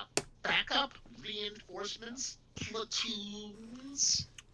And we're trying to avoid being noticed. Tanks, So, magical stuff. Productive. Speaking of magical stuff, I'm going to cast See Invisibility. Or See Invisible. That's perfect. That's what we want. That's what we want.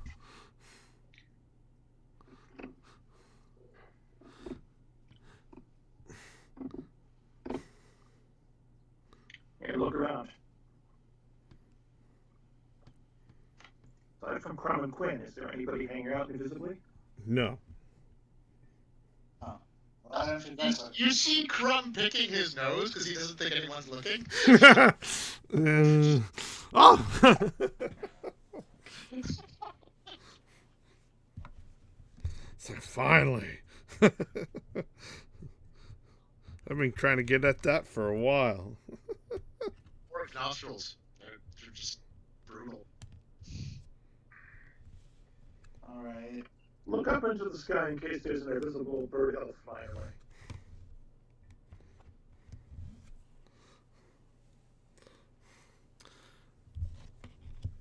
Who's looking up in the sky? Percival. Oh, okay. You can fly? No. Oh, I'm okay. standing on the ground looking up at the sky. Okay, cool. The part of the world where the bird elves fly.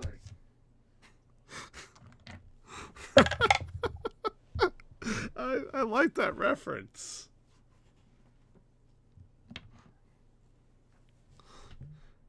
And then you hear a voice. Ah. From a corner, from another, probably from another tree. Is the voice addressing us? Yes. What does it say? What are your intents? As he pops out of the tree, a cloaked person with wings.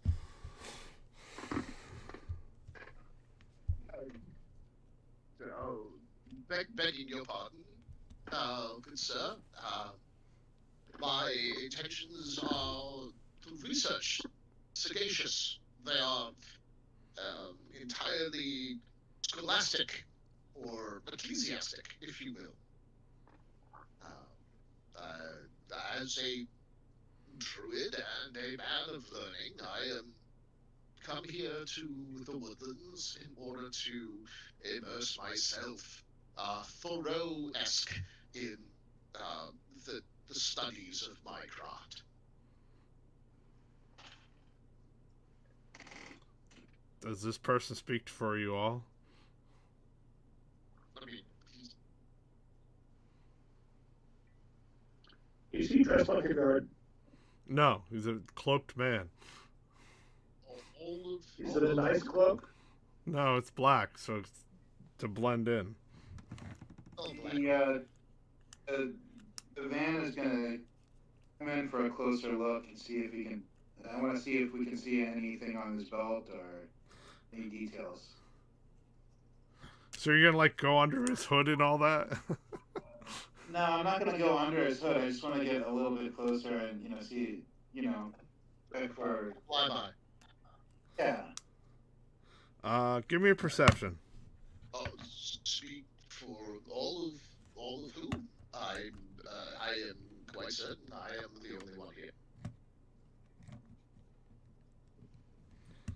I mean, you've got a guy standing there picking his nose. An orc, yeah, half-orc, right? Picking his nose. An elf who's rather tricky. I can't keep track of that one pretty well. Yeah, keep trying, mate. We'll have a contest.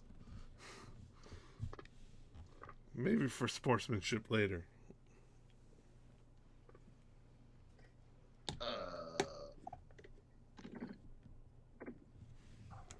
I give him a nod of respect.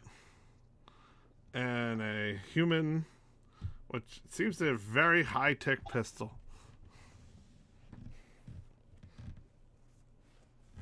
Is Percival still in the van, or did he get out? Percival was not in the van. That's why he's been making stealth rolls.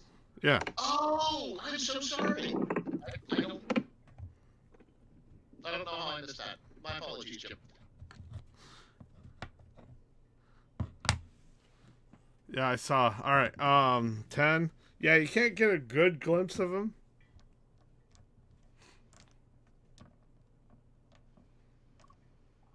Alright.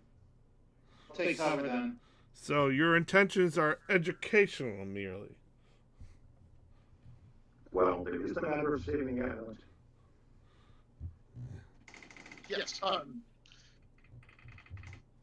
they are educational in a broader sense, in the sense that we are here in combat against ignorance and insularity. We are attempting to revise the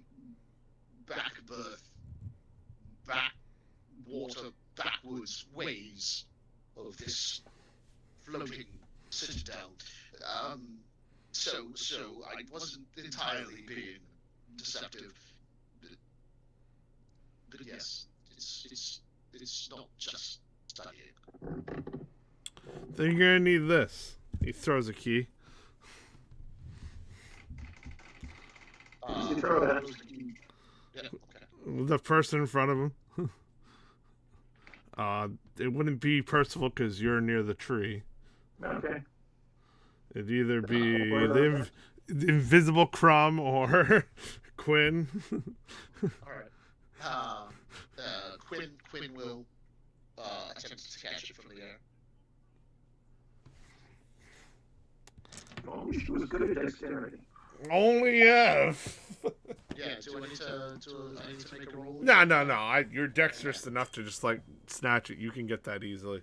Oh, well, what she does is she gestures sharply and Mage Hand catches it in midair in case the key is like cursed or something. That should be the front door.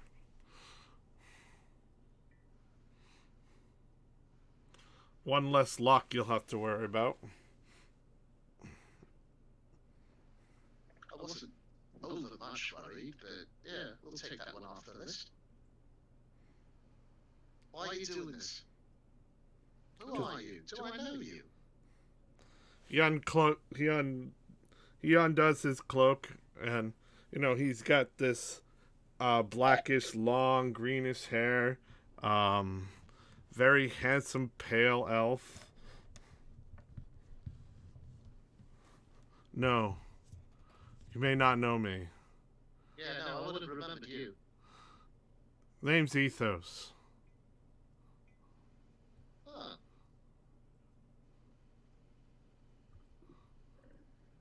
I'm a ranger of these parts or wherever I'm needed.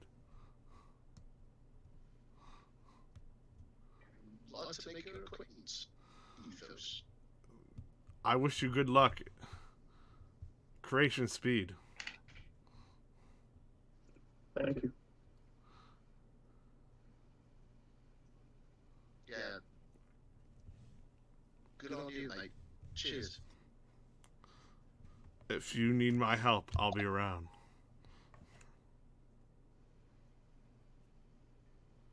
By the way, I took care of the 2 guards.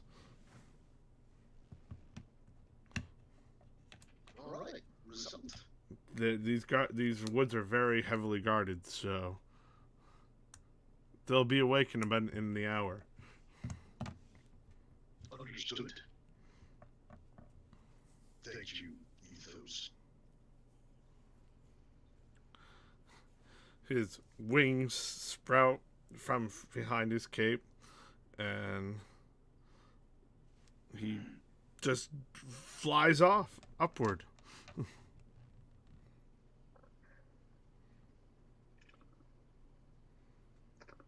His choices have the steps. Positively synchronicities. How absurdly convenient that I shall not look and gift Pegasus in the mouth. These things happen when you work for a gun. Intriguing. It seems like not everybody. But intriguing is nice too. It seems like not everybody is on the same page as, well, side of ignorance. I didn't know that there were pockets of resistance and dissidence.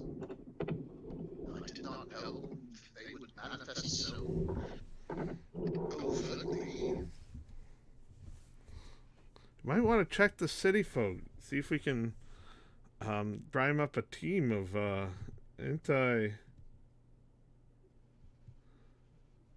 establishment.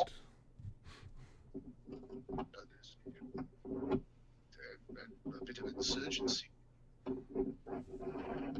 There might be a whole underground faction. It's certainly possible. However, did our new friend not say that our time is limited? The guards are to regain consciousness momentarily, and we must needs press the advantage that provides. Oh yeah, right. So, with haste, great haste, you make your way down the path. You notice this tree, the big red, like big giant tree, has a door in front of it, and 2 guards are just passed out, unconscious, laying there. I will have Quinn investigate the door just to make sure that we're not like walking into a trap. To make sure. Can we get the guards into the van? Why do we want them? Yeah, why do we want guards in the van? We can question them. And there won't be a problem outside the van if they're in the van. There won't be a problem outside the van if 2 of us are inside and the rest of us are gone by the time they wake up. Okay. Yes. With respect, Captain, we do not currently have the customary mop and bucket for interrogation purposes.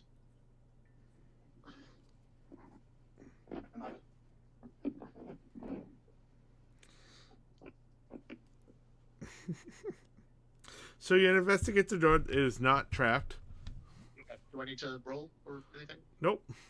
Okay. And the key appears to match. Yep. Okay. The key unlocks this door, and there's just a dim light that's emanating from these blue torches that lead down to a stairway going downward in a spiral. On the torches fairy fire? Sure. That's cool. Alright, well then, Good luck, you two. thank you. We might actually need it, so cheers. Respect purse. You keep an eye on this lot. You got Crumb with you. You'll do fine. Yeah, I'll keep an eye on it. Appreciated. Can we get out of the van? We go now in service of freedom. Good luck, everyone. Signal us when you are ready. Should we have a signal of some sort? We have the communication devices. Right. I forget things. Yes. So You have one of the sending stones with you? Erica doesn't have a sending stone, remember? Yes. But yeah, Crumble have the sending stone on him. And I have one. Okay. Purposes of long distance communication. Now, is the plan we wait for you out here, or we go off and deal with the power in the air, or? While my tactical skills pale in comparison to yours, I would suggest that we make use of the time and create a dual prong. Quinn and I investigate these dark recesses, and you go and retrieve the artifact of utmost importance. That's what I was thinking too. And if we get our timing right, we can serve as distractions for one another. Indeed.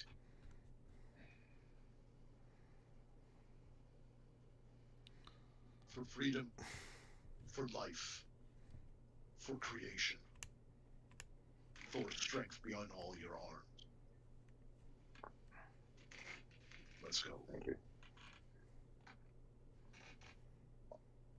Are we gonna stay in the van, or are we getting out of the van, or? We need to get to the Ivory Tower next. Do you wish, now that we are outside of the city proper, to enlarge the van and travel normally? I will board with you so as not to tire my wings. That's probably the best option. Yes. Yeah. So, relarge the van.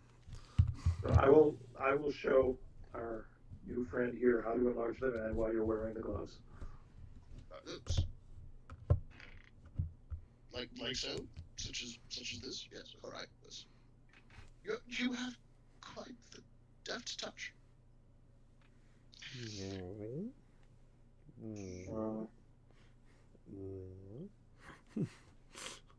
The van. Yes. I will have the van, ask the van to be visible while I enlarge it, so I get the scale right. I'm shorter. Bitch. Well, you can see it though, right? You still got see invisible, right? That's true, I do. Yeah. But still, I'm shorter. You get it wrong by a foot, so Mitch and Rick and Erica are short, are shorter by a I'll foot. make them larger so they're more useful in a fight. Ow, my head. I'm used to, that feeling where you're trying to enter a room and you're not used to being larger, so you like hit your head. It's like, is this place smaller? If he made Rick large, then he'd be able to grapple huge creatures. No, you can't use the van like that. It has a maximum size. It has a maximum size. I was joking, but it has its maximum size as normal. But someone could hypothetically cast enlarge on Rick.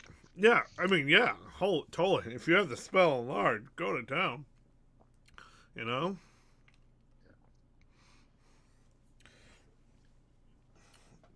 Remind me to pick up potions of enlarge for his birthday. Happy birthday.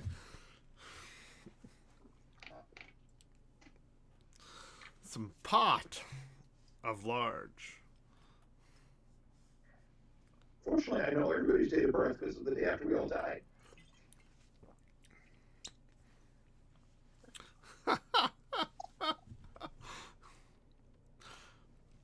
Erica wasn't involved. That's true. So if we're going to continue using this vehicle, we need to name it something. The Epoch. Or Epoch. Unless we needed to start with a G, like the Gibraltar. Oh god, here we go. More G names. The G-Poch. Sorry, mine was a Chrono Trigger reference. The name of the time machine is the Epoch. Oh, I was going to say, we could call it the G6.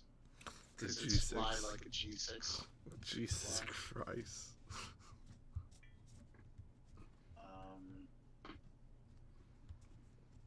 Cecil. The Gigantor. The Gigantor. It's not very big. Ironic. No, The H.G. Wells almost there's a chose little it. matchbox-sized car that you just stretch out. Well, Herbert George Wells, so it could be George. George. Hop aboard, George. What? Who wrote the time machine? Was that Wells? The H.G. Wells? Yeah. We can call it the Wasp. Uh, The Wasp. he called it the Ant Van. Okay, but it needs to be hyphenated. Ant-Man. Sounds like a superhero. It's like calling it the Ant-Mobile. To the Ant-Mobile.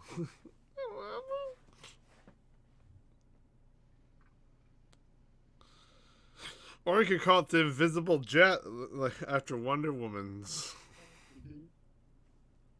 When we shrink, do we keep the same density? It's magic. Okay. Yeah. So are pin particles. Yeah, pin particles. Technically not, because someone could skewer you with a tiny pin.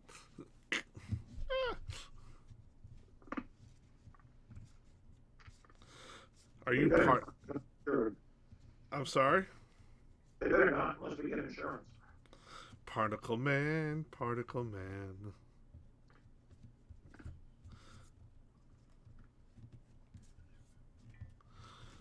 The Particle Mobile. Gimbal-mobile. Gimbal Mobile. Gimbal-mobile! Yes! No, I said G. That's my vote. Gimbal. The Gimbal-mobile, yeah.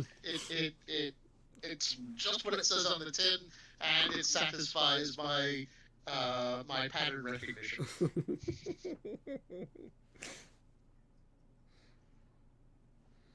Well, what do you think? The Gimbal Mobile? Or Gimbal's magical gyrocopter, but Gyrocopter. Yeah, it doesn't have propellers though. Gyrocopters need a lot of propellers. it doesn't have. Well, we could put some propellers on it. Oh, that's true. That sounds like... That's like putting flames on a car. Yeah, so it goes faster. Right? Zombie. Gimbals Mystery Van. Oh, the Mystery Shack. Gimbals Mystery Machine. The Mystery Machine. Yeah. Gimble's Is it mystery larger on the ship. inside than it is on the outside? Yes, it is. It Wow. actually is. The way it's not like the Tartarus where it's a whole room or anything, but it's still bigger than on the on the inside than it is on the outside. As one of the details I gave it. And it has a possibility to go has a possibility to go back in time if it has the time warp. Or forward. Oh, it's a time machine. Take me away. But I'm not going to give you that aspect just yet. Promise me back in time. Literally, it's like several different sci-fi references all in one van.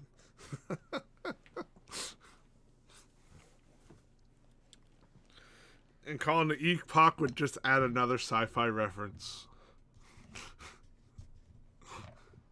Oh, I'm down for calling it the Epoch if you want to call it the Epoch. No, that's just my choice. It's up to you all what you want to call it.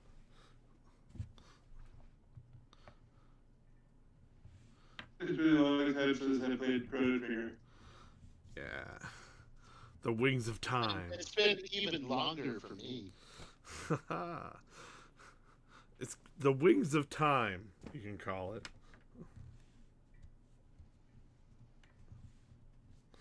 No. Epoch. The G-Poch.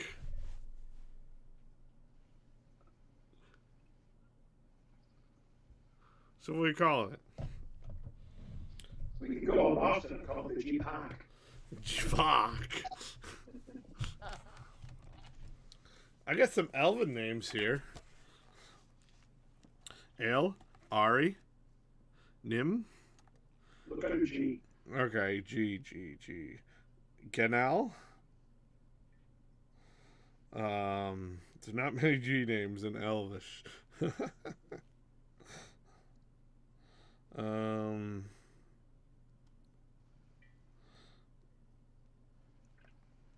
don't know. I'm calling it the Gimbal Copter. I don't care. Give the coffee go. He's the driver. Graybeard. That's Dwarven. Glanhing. Goblin Bane. Cold Finder. Yeah, we were a Goblin Bane at one point, but that was a really lousy parking job. Jesus, Dragonborn names are crazy. Gerbalheist. Yeah, Draconic is a fucked up language. That's why I use Welsh. Gragel Shaft. What kind of name is that? You can call me Gragel Shaft. Guileass. Guilecus. Gareth.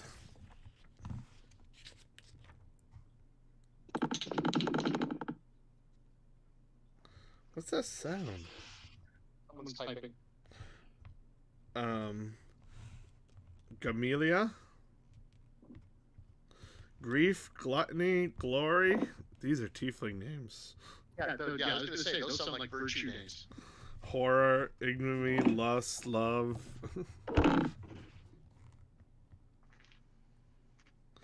Wait, is this where she got her names for her characters? Oh.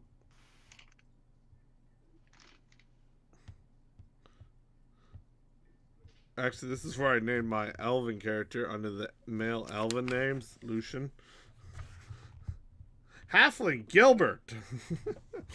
Garth. If I was going to make a tiefling right now, I'd call it Gorgoroth, just because Gorgoroth. that name popped into my head.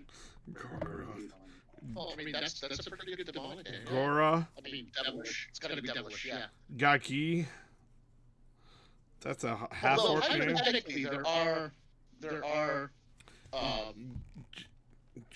demon tieflings out there, because there was a UA for that at one point.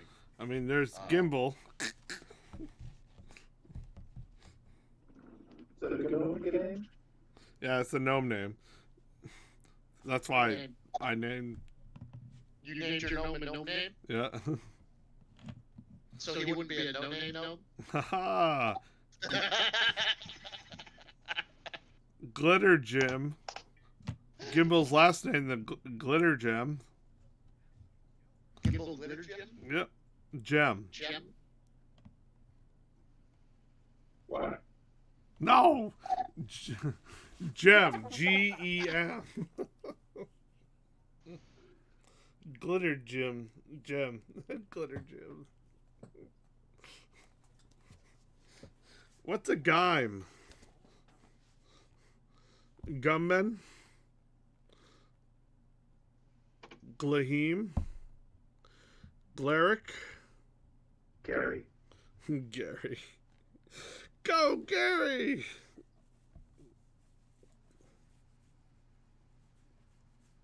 Gary, Indiana. Loretta?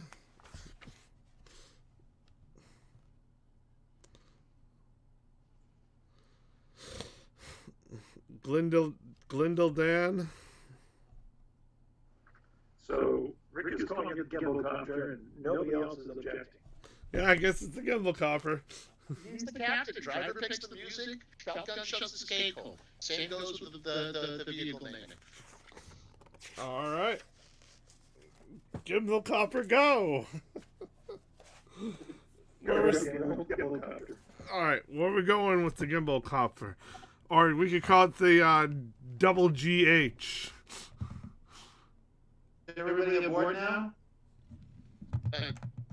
Presumably. Alright. We need to fuel this thing or what?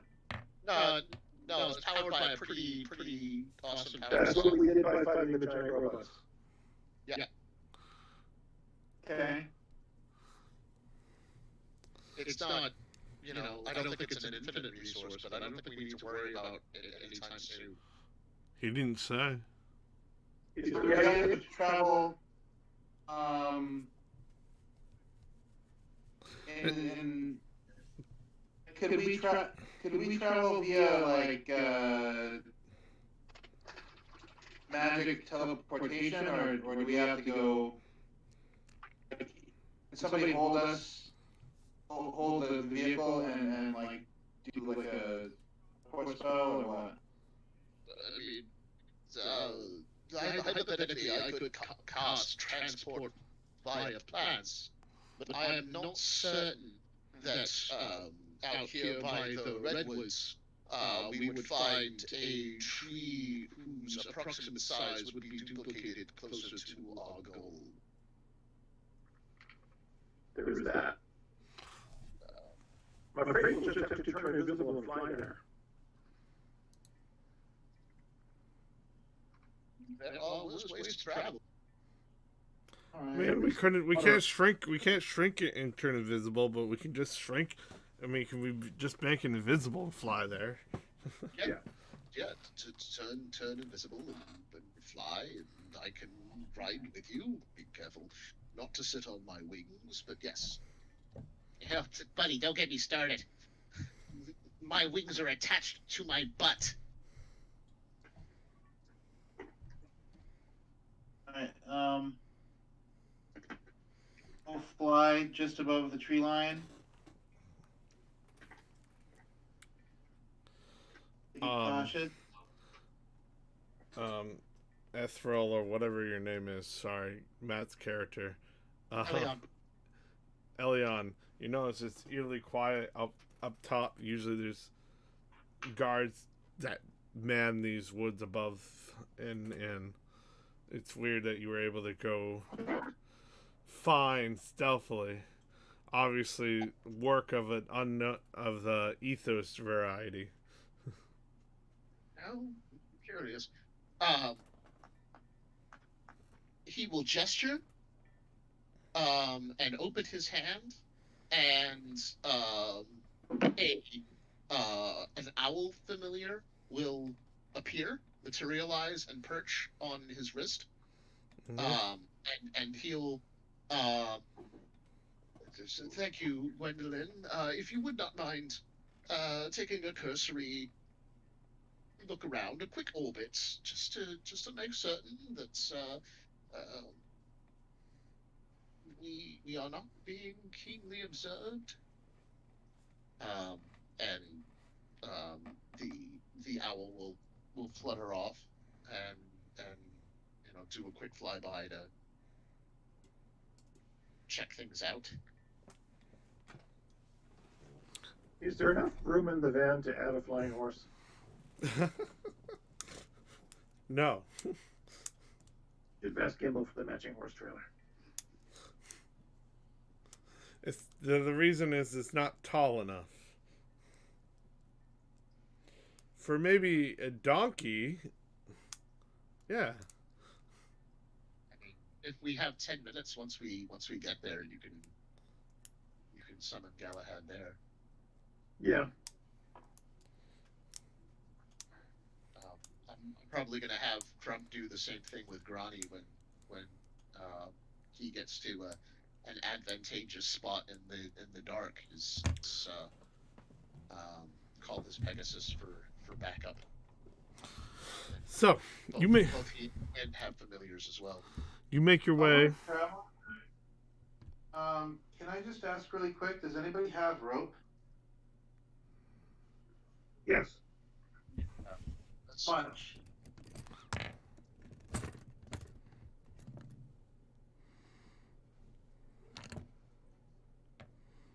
Much rope. One second. I need to find the sheets of the characters that are still with us. Why do you need rope? Got an invisible van. I mean, okay.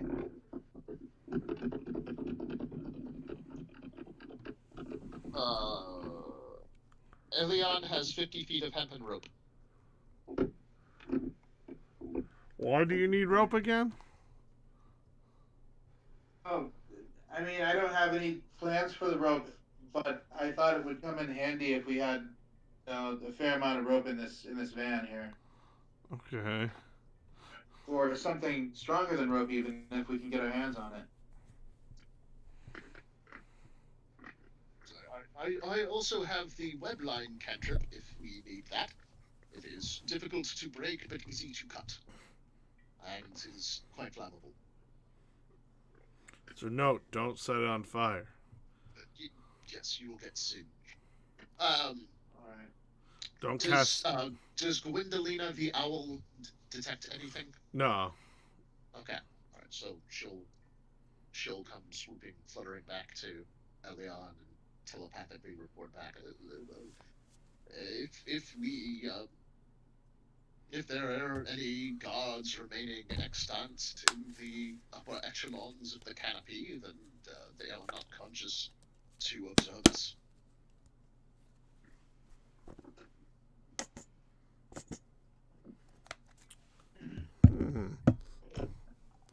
So you make your way. You noticed, like, as you get there, there are no guards in front of the where there were guards before on the exit of the town for some reason. And you notice the lack of people.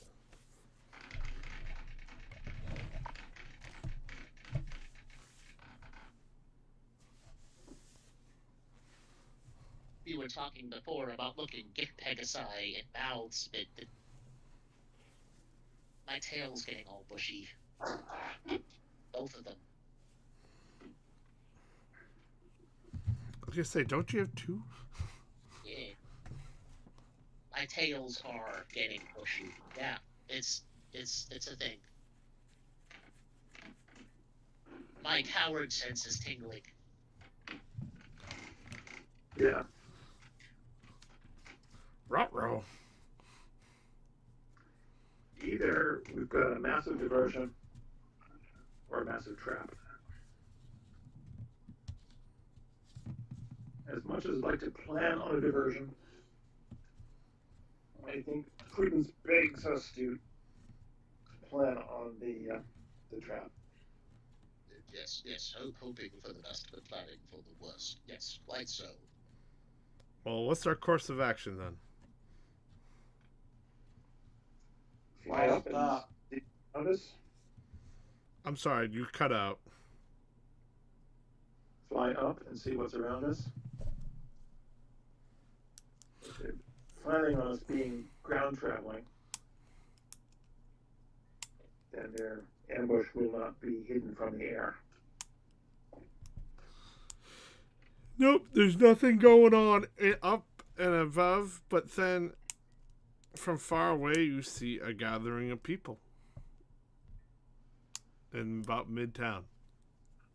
There's a gathering over that way. Looks like it's towards the middle of the city. And there's some guards there.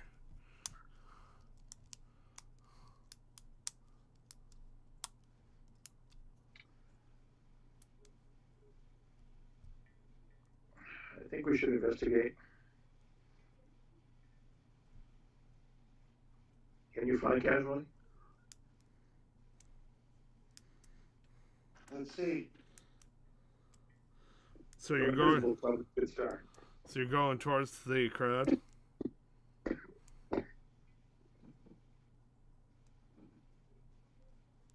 Well, where's what was the the White bonus Tower?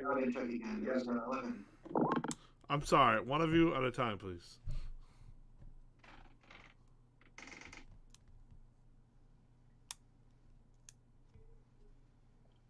First, Where's the White Tower compared to the gathering?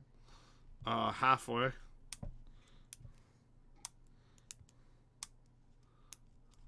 Then So- let's go as far as the White Tower and have a look at that. So, you see the people, the guards, and you hear cheering and all that. And it looks like someone's trying to break up a fight of some sort.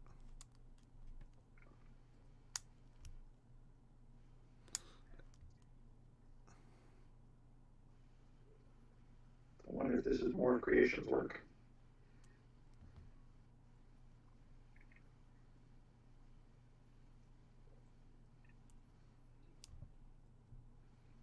Are there guards on the tower? Oh, all the time. Okay. How many guards are on the tower? 4 or 5, depending, and they're flying around and all that. That's always active.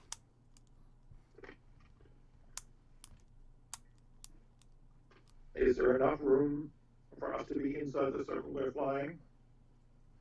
Yeah. Is there enough room for us to get inside the circle without running into one of the guards? Absolutely.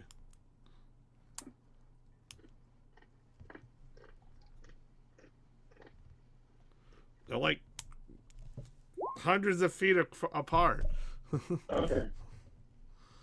Trying to get a good area look, making sure no one can enter the tower and all that, which is on the ground, the entrance. Do I see big windows here? Nope. They're all small. Too small for us to go through? Oh yeah, you can't go through that. They're strategic. Bars, enough to like shoot out a few arrows out of them. There's spikes everywhere. The whole, you can't land on top of it because there's brain work. It's not enough room or anything like that. A big spike at the top and all that. They're ready for anything. Oh, the birdcage is kind of innocent.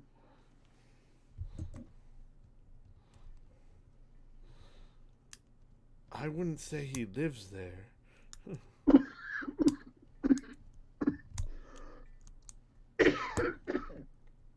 Just governs from here? That's a hint to Matt. Oh. have to explain that further. I'm learning the lore of this place as we go. Yeah, I know. He doesn't live there, Matt. It isn't his abode. It's more like an office. Merely the locus of his godly power.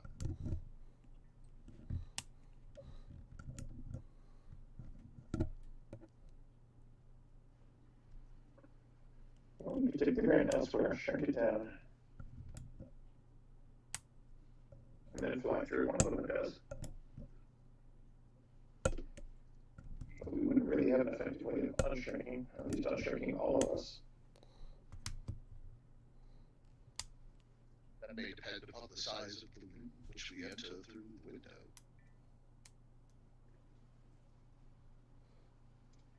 Well, if we enter through full size, Gable will be quite upset. The man is only a loner after all. Yes, we are Drakesbane. We are not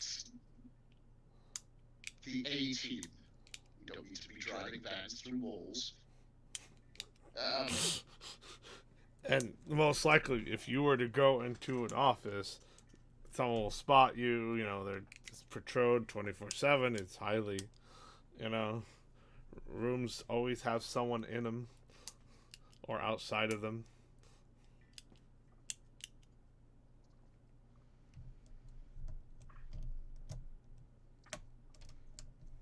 Can we fly over and look at the roof? Yeah. An archaic roof full of steep nut with tons of freaking spikes on it and everything.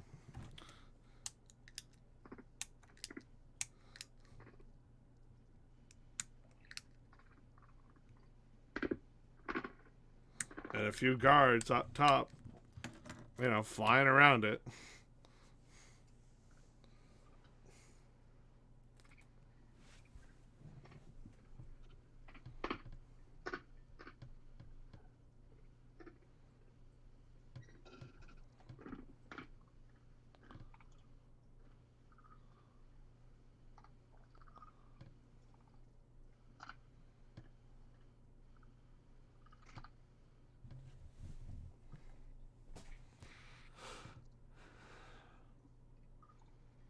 Mm-hmm. Yep, that's the roof.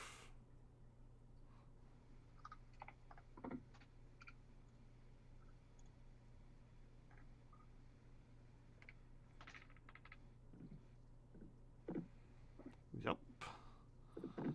So, the situation is there's no place here to park the van. Am I understanding that correct? Yes. The roof, the walls, the exterior of the tower would preclude any kind of vehicular ingress.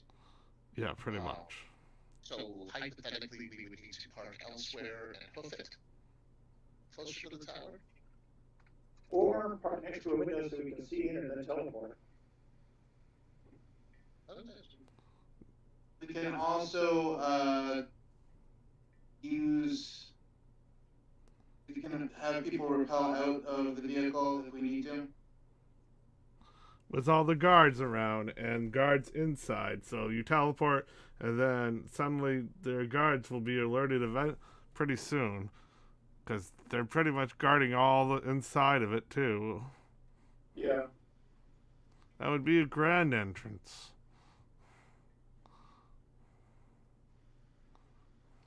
Yeah, frontal assault without the paladin. He'd be mad.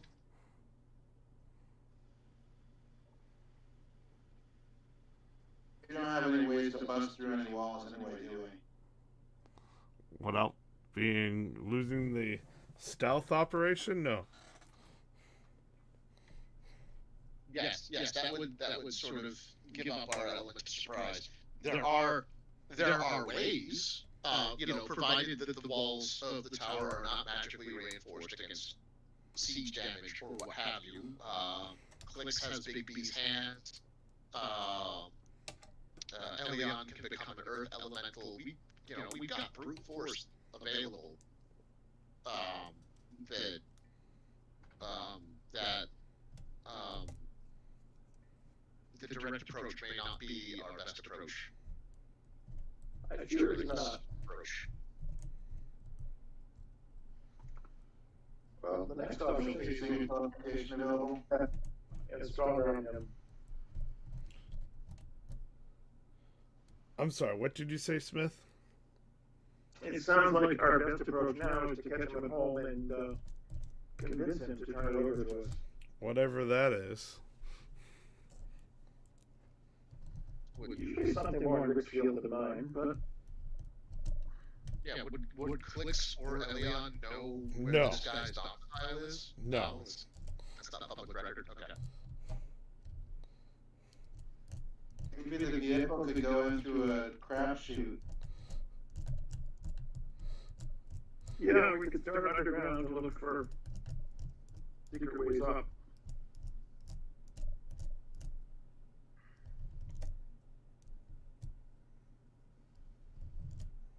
We'll definitely want to go through a car wash on the way home now.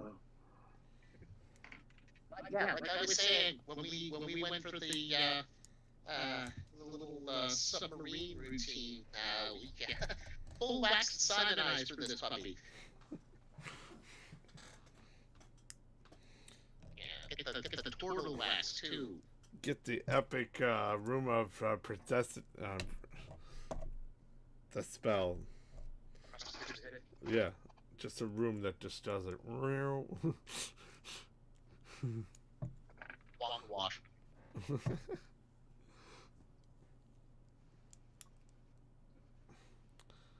Well, there's the tower, the crowd of people, the guards not on the edge of the town.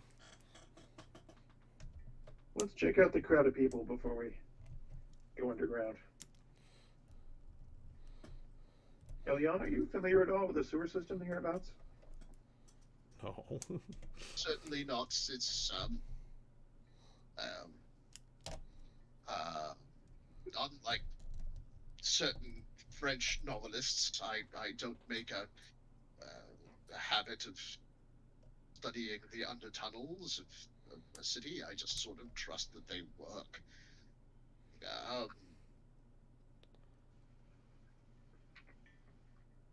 It's I could take the form of an animal that would help us navigate, or recast Gwendolina as a bat for purposes of echolocation. Or I could cast Commune with City again. A little closer to the goal. Don't we need to be in the city for that? Well, I mean, we're inside the city limits, right? Flying. Yeah, but we were underwater before.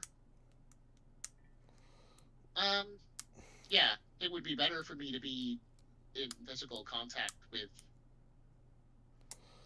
Well, there's that place where there's no people currently. Most of the city, isn't it? They're all in the middle right now. Let's fly over and see what the gathering is about. It seems to be a riot going on. People shoving, pushing against guards and all that. And other You hear what people watching. shouting?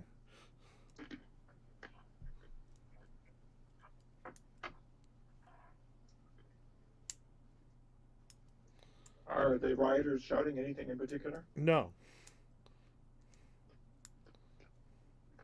They are causing a mess. Are there any without wings among the rioters? No.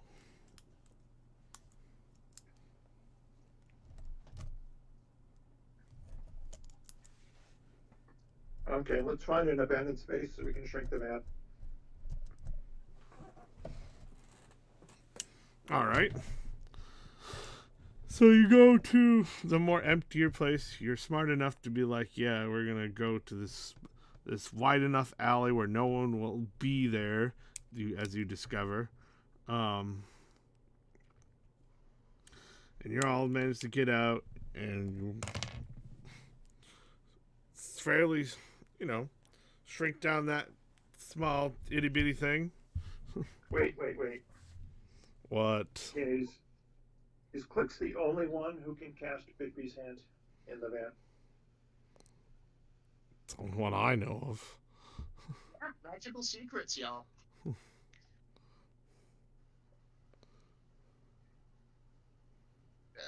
Yes, I have a modicum of wizarding, but only a modicum, a quantum. I do not possess arcane magics of sufficient level to summon a gigantic spectral fist. Why do you ask? Because it takes two hands to use the shrinking. And right now, that means one person is going to be left unshrunken outside the van.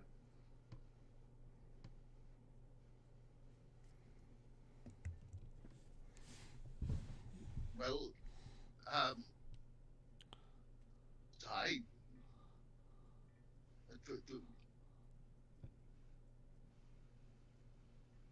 I blend in somewhat. So I could utilize the gloves as you so deftly demonstrated and remain exterior to the van. So you get out.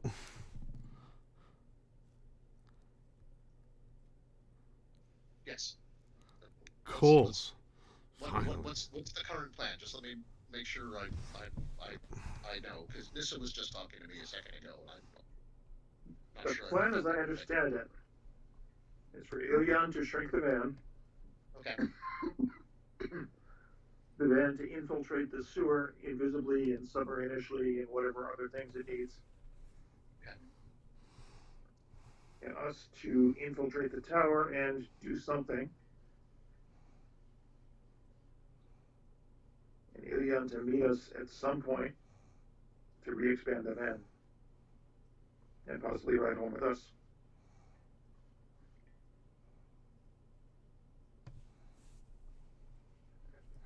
All right. Understood. There's a lot of improvising kind of built into that plan. Ad-libbing, not my strong suit, but I will do my best. So you Can you find a vantage point from which to keep an eye on the door of the tower? I can. If nothing else, I can have Gwendolina perch nearby and watch through her eyes, as she is my familiar. Additionally, I could utilize Wild Shape to take on the form of a bird myself and perch with her. Okay. Just to let you know, this plan probably involves a lot of waiting around, watching nothing in particular happen, until suddenly it does. Oh, I'm an academic and a nature lover. This is, pardon the phrase, my natural habitat. Okay.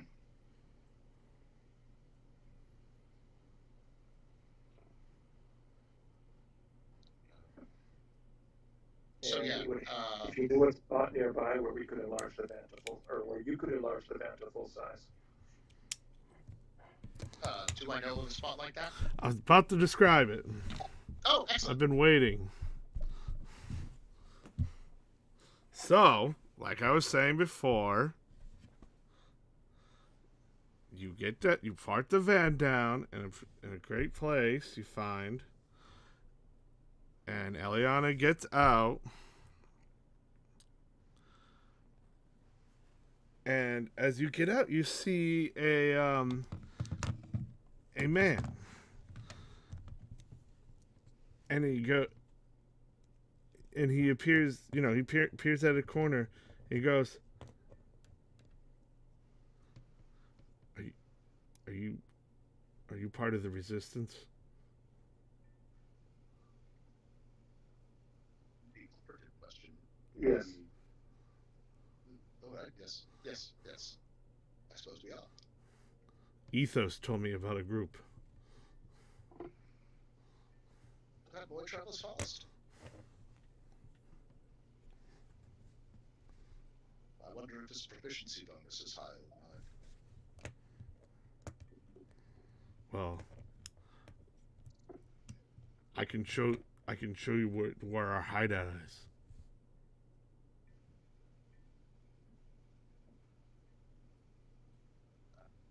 Be discreet. We caused the riot. Anyways, yeah, go ahead. Insight check. You pass. Yep. He's telling the truth. Oh, okay. I don't have to roll. No. All right. Very well. Lay on, Macduff. We was expecting you. Quick haste. Bring your friends out of your invisible thing that I can't see. I don't have that spell. But I will proceed. I have expeditious retreat.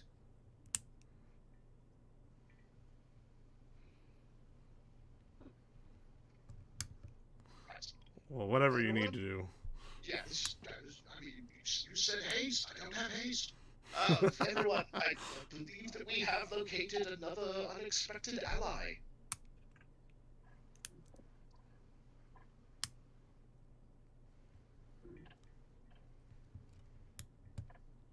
Okay. We got the keyless entry on this thing, right? Keyless entry? The bomb. Push the little button on the. Yeah. Okay.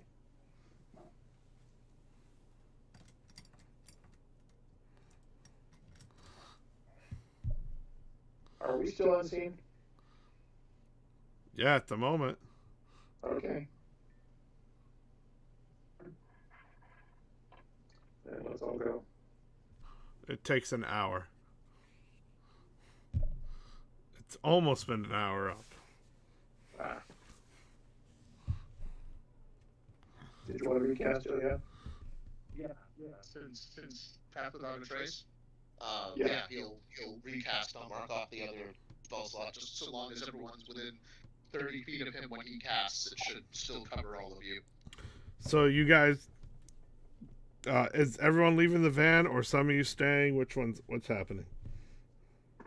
Percy's leaving the van. Okay, Percival, Aliana, Clicks is leaving the van. Clicks. He's not super happy about it. Rick? Guys, stay on the van. He's the only one who could fly it, so. Okay. Erica will stay in the van too. Okay. Are we shrinking the van at this point?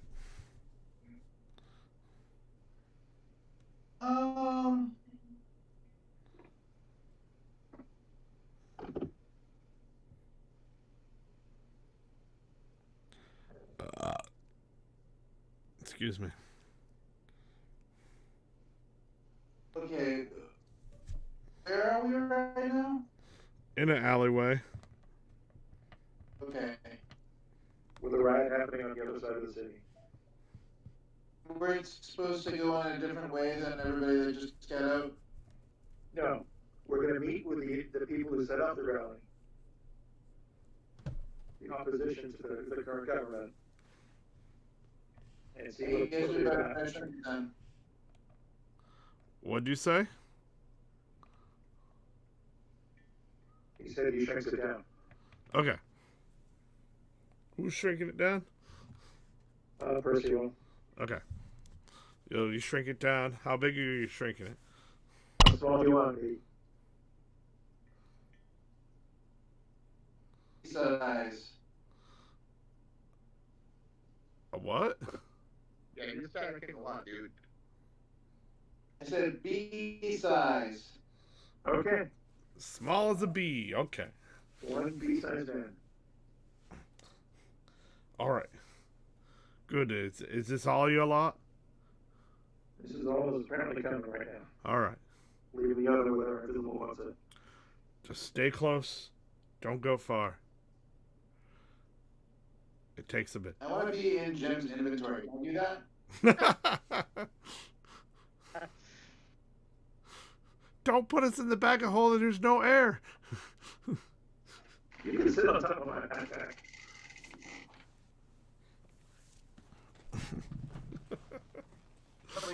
The wild states into an air elemental to provide them oxygen.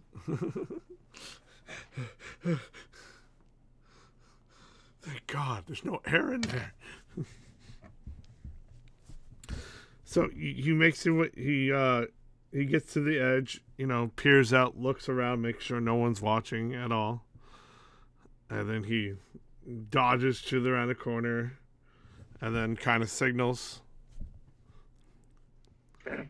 And then you see he he continues to do this for a little bit, and then you see a drawing on the wall, like a children's drawing. Someone drew like a poured door of some sort.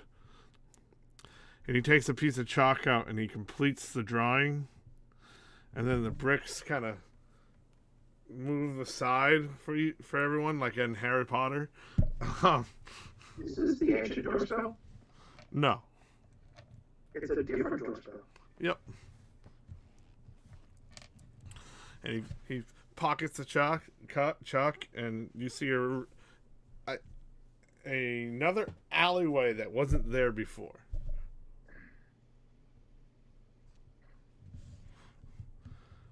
And he goes down, and then he goes up, and there's a manhole-sized cover on the ground. And then he does this knock.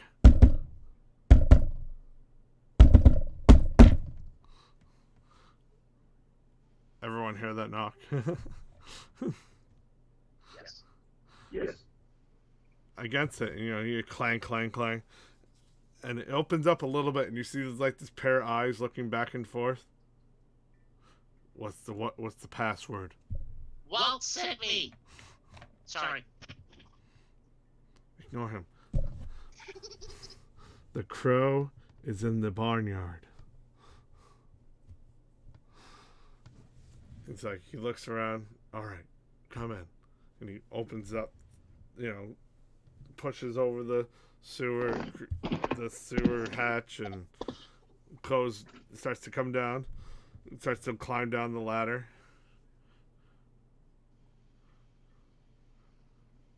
Ethos better be right about this. You kind of hear a little conversation. Yeah, these guys seem to be up and up. Ethos says, "I trust Ethos. I don't know, man. I only been part of the resistance for so long. Don't worry."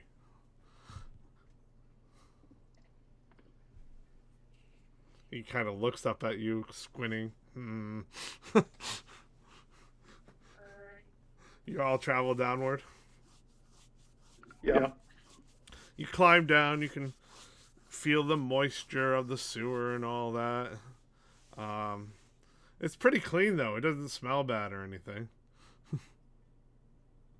He takes you down and he lights a torch and takes you downward into this long. Takes a right, goes down that way, then takes a left, and then another right, and then there's a door. There's another, a brick that he pushes in slightly. And what was that? That guy's with us. Like that. A brick that he pushes open, and a door reveals itself. Not magically, but just swings open.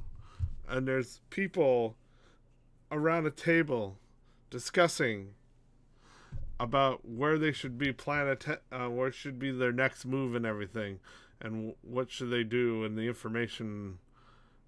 They're deciding, and then a man around them in a cloak, like you met before, stands on the end of the table, listening and watching. And then the man that's directing you waves his hand like this. Was oh, you can't see what I'm doing. Was 3 fingers, the thumb up and the 2 fingers as the peace sign, kind of, extended, and waves like that. And then Ethos does the same thing, kind of, signaling to him. Is any of this Thieves' Cant? No. Oh, okay. It's a different kind of language that they developed on their own. Okay. I don't think a ranger knows Thieves' Cant. Unless they took Thieves. Not at rogue level. Yeah, exactly. Both Rick and Clicks have rogue levels. Yeah. So. No, this is their special. Damn it, Lexi did a poor job. You're not good at it. Waves to each other, and he kind of nods to the cloak for you all to go down.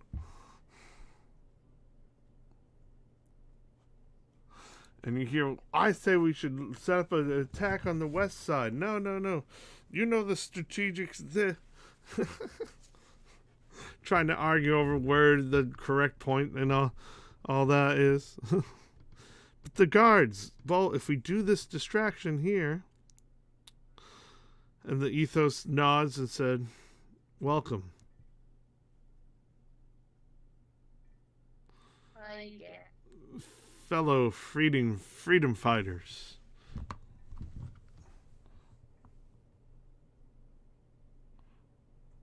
That's us, I guess. We're, go Wolverines.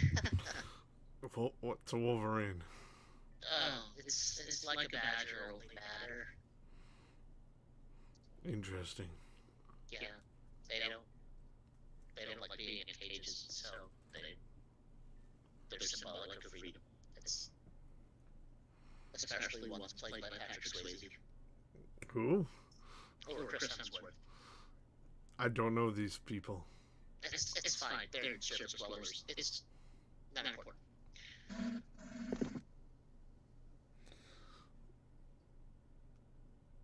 Well, who's the leader of this bunch? Percy steps forward. Ah, Yes. That's well met. Likewise. So, what is your intent?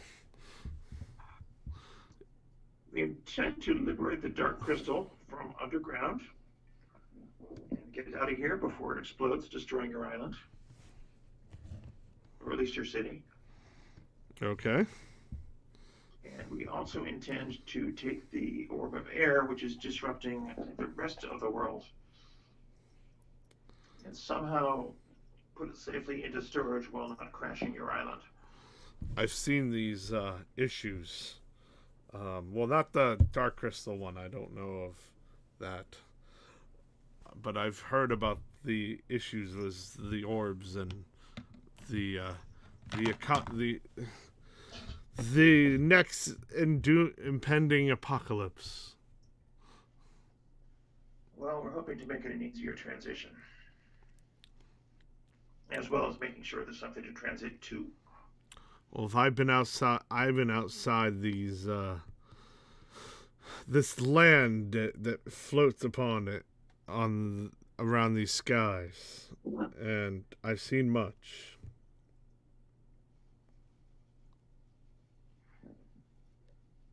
Do your numbers contain any members' skills with the element of air? Magically. I don't believe so. There are a few wizards, but mostly mostly commoners who join our cause. Some people who live their lives on the street being oppressed to the richer folk and losing loved ones to the deep prison underneath. Well, if our other plan goes correctly, there should be a number of people escaping that prison, hopefully a whole freeing of the prisoners. Good, good, good. This oppressing has gone long enough. The ignorance and the slavery has gone long enough. I will not let what happened to me happen to anyone else. That is good to hear. In general, not just in terms of our current plans. And I believe the taking of the Orb of Air would open the eyes of many of the citizens of this town. It's my understanding that the island maintains its altitude only by virtue of the Orb of Air. Yes, it is unfortunate, but we can all fly.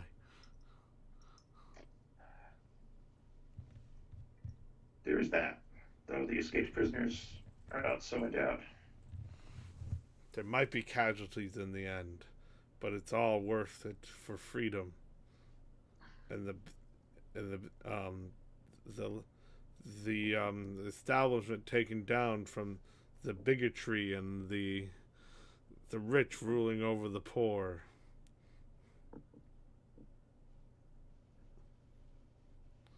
All worth it for balance and the bigger problem that's beyond the ignorance of the elves. They refuse to acknowledge the words of us.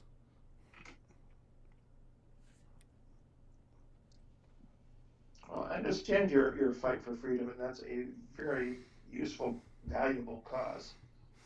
We need more of that in the world. But I also need you to understand that I am fighting for creation herself. Yes. Creationist spoke to me in my dreams. She does that.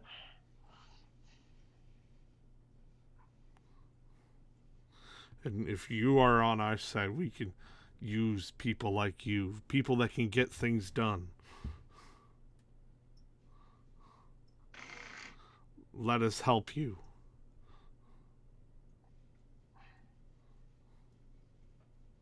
Okay. Thank you. So we have an accord. And he sticks out his hand. Oh, no, it's more of a Honda minivan. Oh, yes. and to a shake. I shake. He grabs onto your hand and you both shake. Very good. For now on, we will be assisting Percival and his Marion of his team, I should say. Whatever Percival needs is straight orders from me. And if any of you got a problem with that, well, speak up now. The room is silent.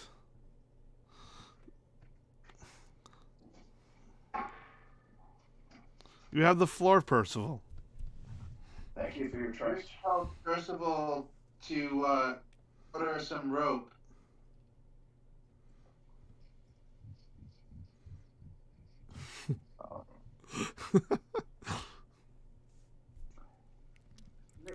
I suppose you would happen to have several hundred feet of rope on hand. Yes, we do. Silk.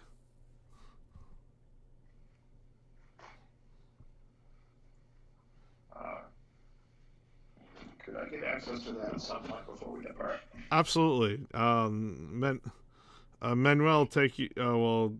It's in charge of supplies. Thank you, Manuel. He nods. He means well. We need access to the Ivory Tower. A woman speaks up. So you're after the Ivory Tower, huh? She pulls out a map on top of the table. So, it's heavily guarded. And she starts pointing here to here, here. Each door has at least 2 guards at each point, and they have a shift at these times. Now there is a sewer that goes right up here, Mm-hmm. a line to here into the kitchen basically, where they dump the unnecessaries. Yeah. It's about enough for a gnome can enter it, Okay. or any small sized person. I mean, if we have a child, we can get in, but the problem is there's bars after bars after bars. It would take a skilled person to break through those and get underneath. How far apart are the bars? They are a few inches apart. Okay. So if we had a device that was about an inch across, you could make it through. I mean, that's literally almost impossible, yes. And we know that the mayor only governs from this, not the mayor, whatever, an optional king, whatever. I'm gonna go Skyrim, and damn it, I can't say the name. Laharl, is that what it is? Jarl. The Jarl. The Jarl, he runs That's the rank we got from the underwater city that's dead now. Yeah. I mean, elves, yeah, why not? Yeah. The Jarl runs the show, except for this is not his home location. That's currently investigated right now. We have a man on the inside. He's pretty stealthy. And I'm assuming you intend to keep. Well, actually, there are two possible assumptions. One is to keep the Spear of Air with him,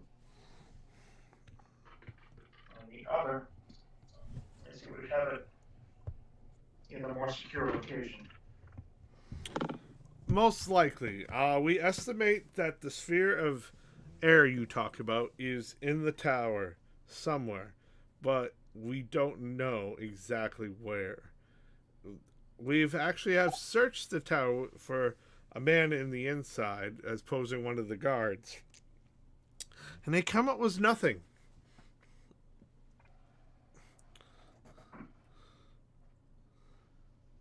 There is a safe where the valuables are kept, but once in the safe, even the guard that was able to access it did not see any orb that would be stored there. Mm-hmm. So it must be in a magical means of some sort. There are magical artifacts that can contain them. I'm guessing. But only the Jarl, it must have been must be close secret in the family between the Jarls where it's kept.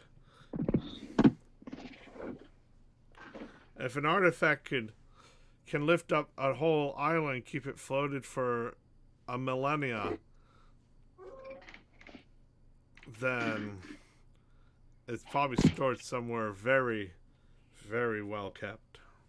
Mm.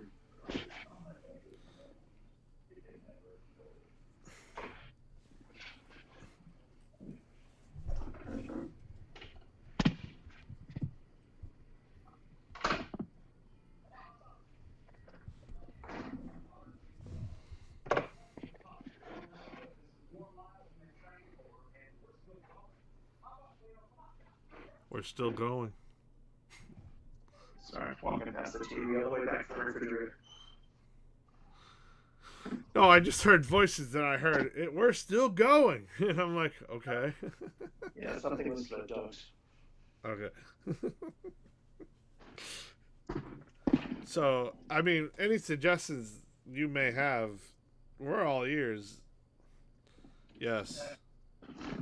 We've infiltrated a lot and discovered a lot of information, but we still haven't discovered certain locations. And we should have we should have the mayor's location where he lives and sleeps and his family in no time. The thing is, once we have the information, we were planning to abduct any family he had for ransom.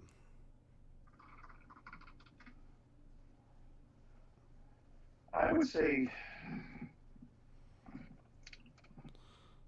continue that plan, Okay. but be prepared to evacuate, taking any of the non-wing trucks you can.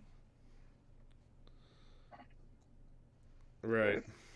Suddenly. Well, my men are at the right now, and it's about to end because they're most likely going to be brought down for the cause. They're ready to lay down whatever life or it's possible here. We have nothing left.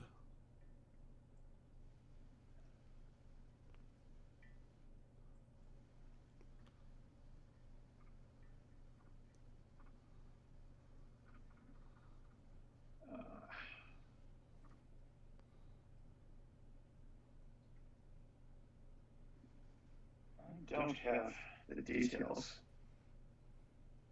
of the artifacts.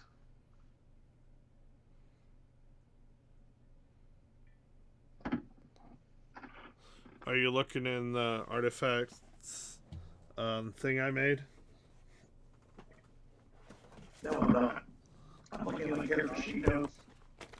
Hang on. I can get the sheet. Okay.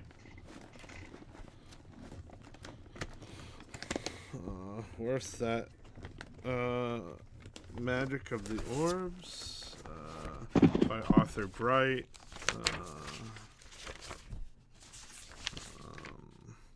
Air Force, Air Orth, Orbit Time, Space. The artifacts listed: the gloves, the throne, the staff, the trident, the hammer, the pedestal, the obsidian tower, the sword, the crown, the shield. Okay. You can go over them slowly. I'll put it in my notes. Okay. Gloves.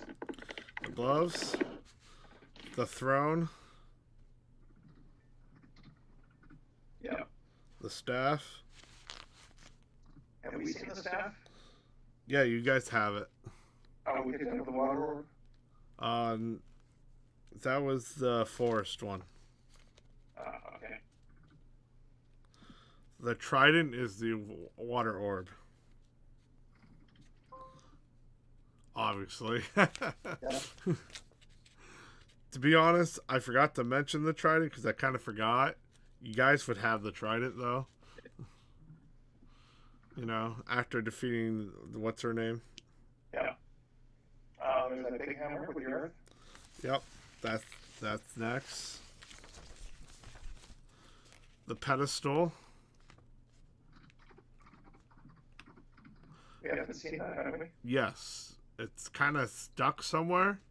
It's in the Celestial. That once housed the orb of electricity. Okay. It's kind of just there now. Along with a bunch of people we don't know run into. Yep. You also saw the sword. Where did we see the sword?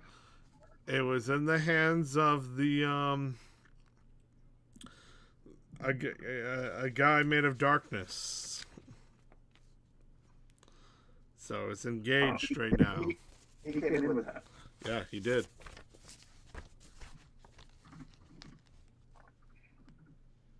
Okay. The crown you haven't seen. And the shield.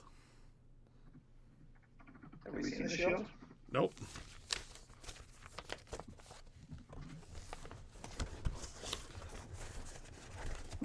And have we seen the crown? Nope. Oh yeah, you said that. The orbs that you have are the orb of. Well, you don't have the orb of light, but you technically do. Orb of darkness, orb of fire, orb of frost. It can call whenever it wants. Not that it ever does. The orb of water, the orb of force, the orb of air, which you're currently, orb of nature, orb of earth. You currently have that one too. Any other stuff? Yep. That was with the orb of nature. Or forest, I should say. It has multiple names, but the orb of forest is the legit name, you know what I mean?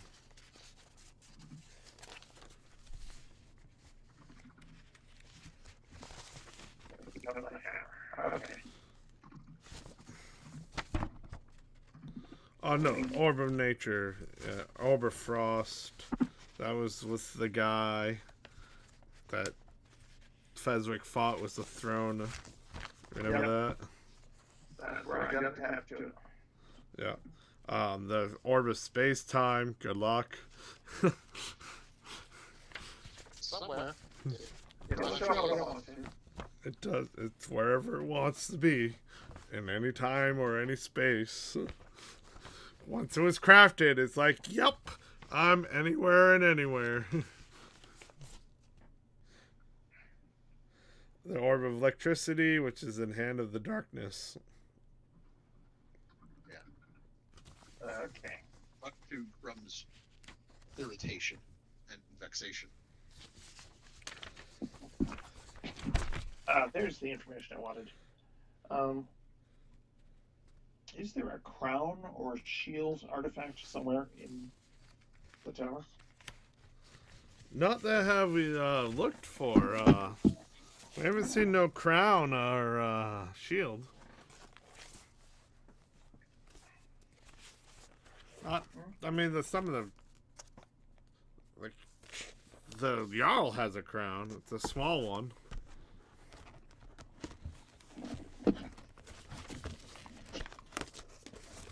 But I haven't seen no orb on it. Or a tiara? It's a circlet. Oh. And I haven't seen no orbs on that.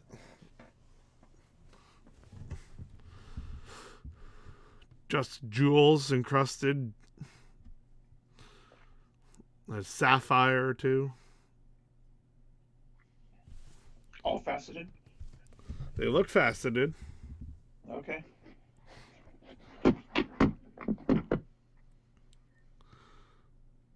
And the only shields I ever seen are on a guard. It's men.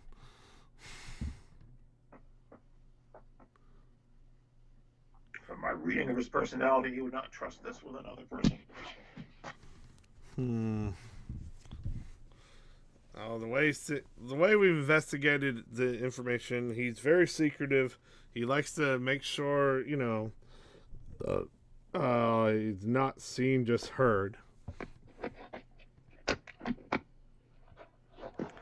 What we're guessing is any secret information is somewhere safe in his house.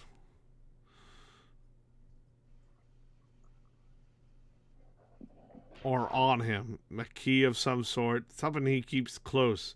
Something that's probably passed down for generations of his line. What is this not seen thing? I mean, in his workspace with his guards, is he still a shadowy unknown figure? No, he's a person. He stays behind closed doors. Mm-hmm.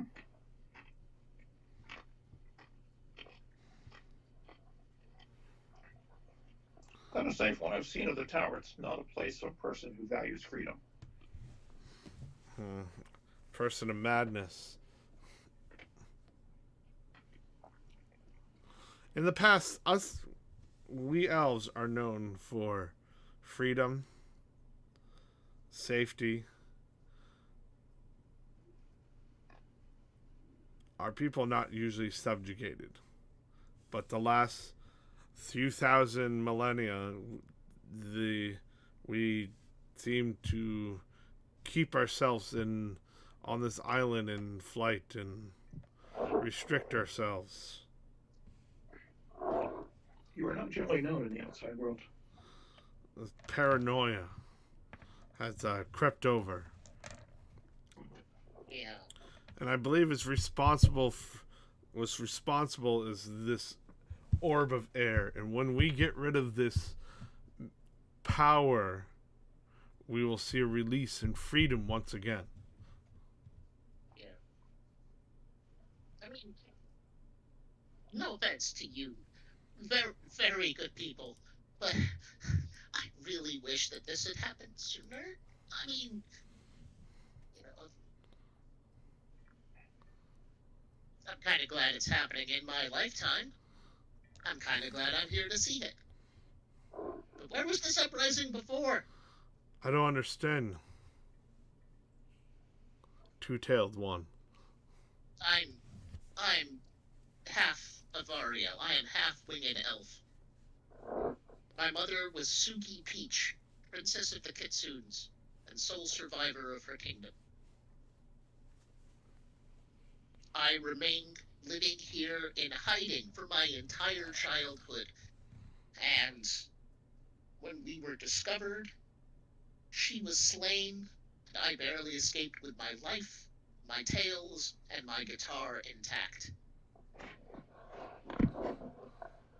Then we have a court, brother. Unfortunately, it could not happen now. I mean, sooner, anytime sooner. I understand. Ethos will look at you and say, "I've lost my daughter," and it's upsetting when that happens. We must right all the wrongs. They can't walk all over us ever again. You deserve to be with us once again, because your blood, your elven blood, flows through you just like us. We should not subjugate our own people. We should fly the skies and be free once again. It's a big sky. There's room for everyone. And it's a sign from creation itself that you're here with us now, brother. It might well be.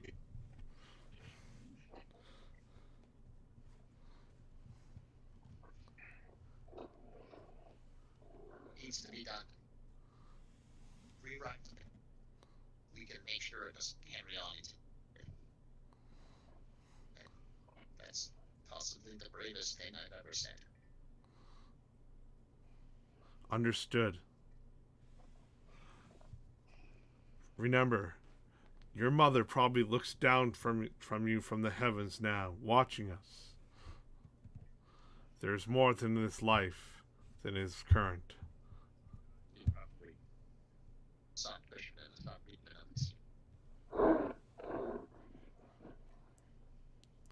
I will see my daughter again in the afterlife, even if it has to be freeing my people.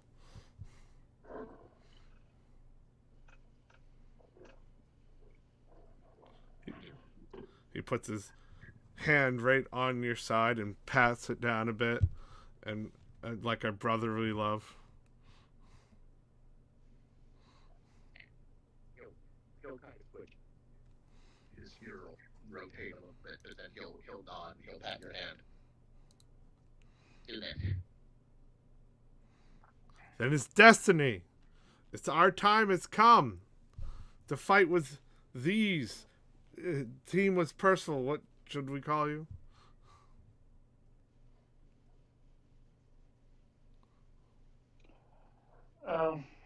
In general, we go by Drakesbane. With Drakesbane. Our hand is within Drakesbane. We will be your sword. And smash down the ivory tower.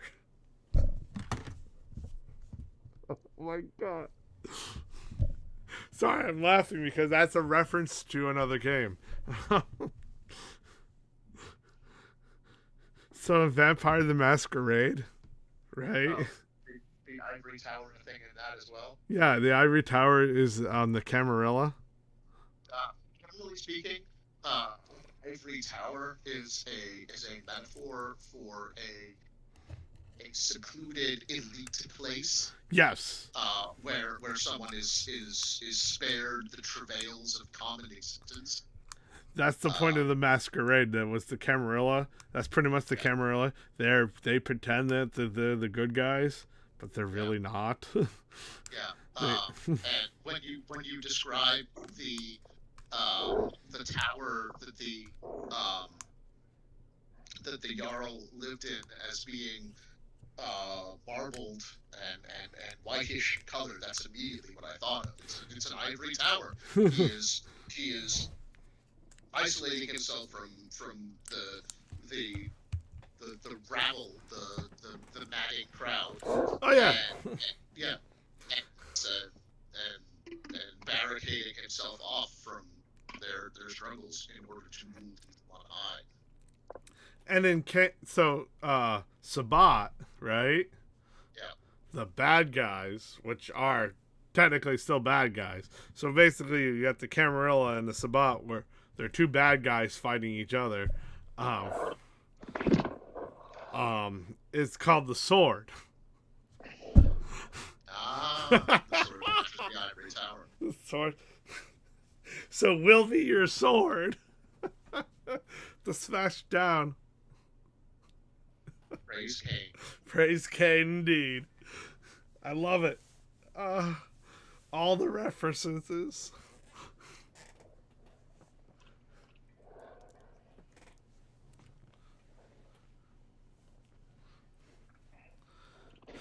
All right. Oh, go on. Is searching for the house and has plans for when you find it. What about searching for the house? It sounds like your team is searching for the house, yes. Yes. Currently. An ongoing investigation. We caused the riot for two reasons. One, to investigate and find where the mayor's real house is, where he's living. And two, to let you in the city safely.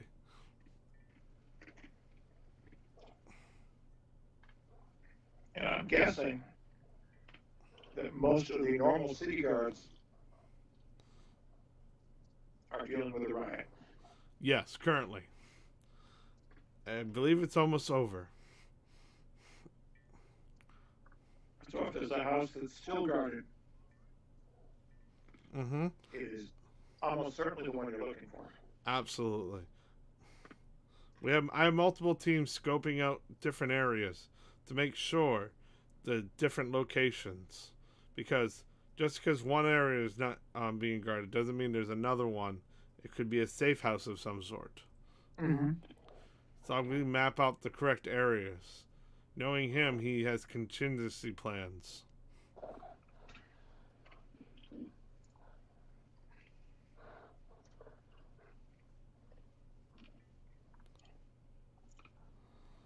Now, the only issue is, I see with our plan, is the fact that there might be a mole within our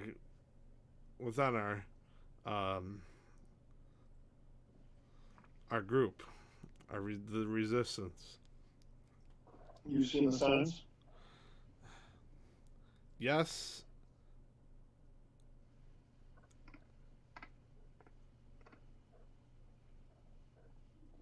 Someone might be reporting to the guards. But I will not tell you of our current plan, but it does involve the tower. It seems like one person's a step ahead of us.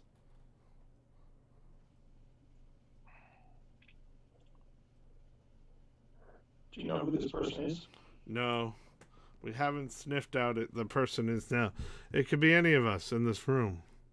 No, do you know the person who's on the guard side receiving the information? Yes. He'll spout a name. Okay. I make a note of that name. I can find a suitable name for that person. Let's see. I love this Danthar guide. It has the names right there. It's like elven names, human names, English female names, Egyptian female names, Chinese, Tiefling, Arabic. Are happy is you need to name someone Malpurandi. Maserati. Yeah, Malpurandi in Faerun in Toril is roughly equivalent to ancient Egypt. The Malpurandi pantheon is the Egyptian pantheon. Nice. That's right. The name of the city is Mesithriel. Mesithriel. Did you say Beth Israel? No, Mesithriel. Hospital. You know Beth? She's cool. You know what's interesting? If we go by the Native American naming process, a lot of Native Americans are, when you're born, you are named by something in the surrounding area. So if you think about if most of the Americans were named after their surrounding area, they would all be named hospital after the hospital or something in a hospital. Hospital where I was born is no longer there. It's been taken down. They put a grocery store. So my name would be Sainsbury's Frozen Section. I love Native American names. They're so clever and creative, but and nowadays world naming, that would be an awkward name to have.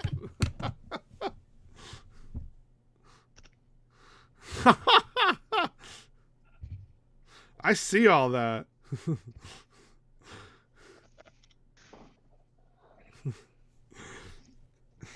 My name is Syringe, one who injects with syringe. It's awkward. Yeah, that would be a little awkward of a name. My name is Obstetrician. Okay, yeah, in that case, my name would probably be Forceps. That's how they extracted me. Or doctor. Nurse. One who knocks in was nurse. Oh shit, I was looking for names, wasn't I? Instead I was thinking of Native American names if they were modern time and you were born in a hospital. A little awkward. Sorry. My bad. My bad. My bad. Here we go. Ethereal. Effeferil.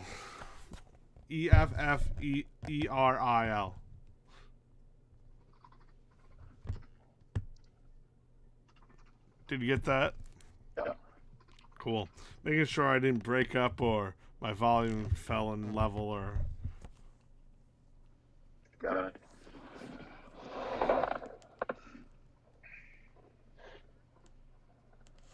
If we encounter him, we'll try and find out who he's getting information from.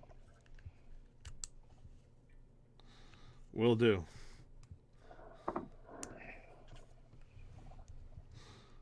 All right. Since you met the Elven Resistance, I'm going to call it here. It's getting late. Okay. Thank you, everybody, for tuning in or listening in.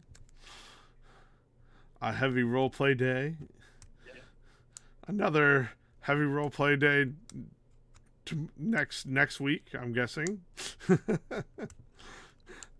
Yeah, Think of find out what happens to the people we dropped off. think of what your plans, what you want. You have a myriad of people at your disposal now, and they're on investigation. What you want them to do, and how do you want to enter and lay out, and I got the imaginary maps right here. Can we get a copy of the imaginary server map? Sure. At least for the tower zone. the imaginary schematics for the imaginary infrastructure. Yes. Hey, I've never had to look. It's always just worked.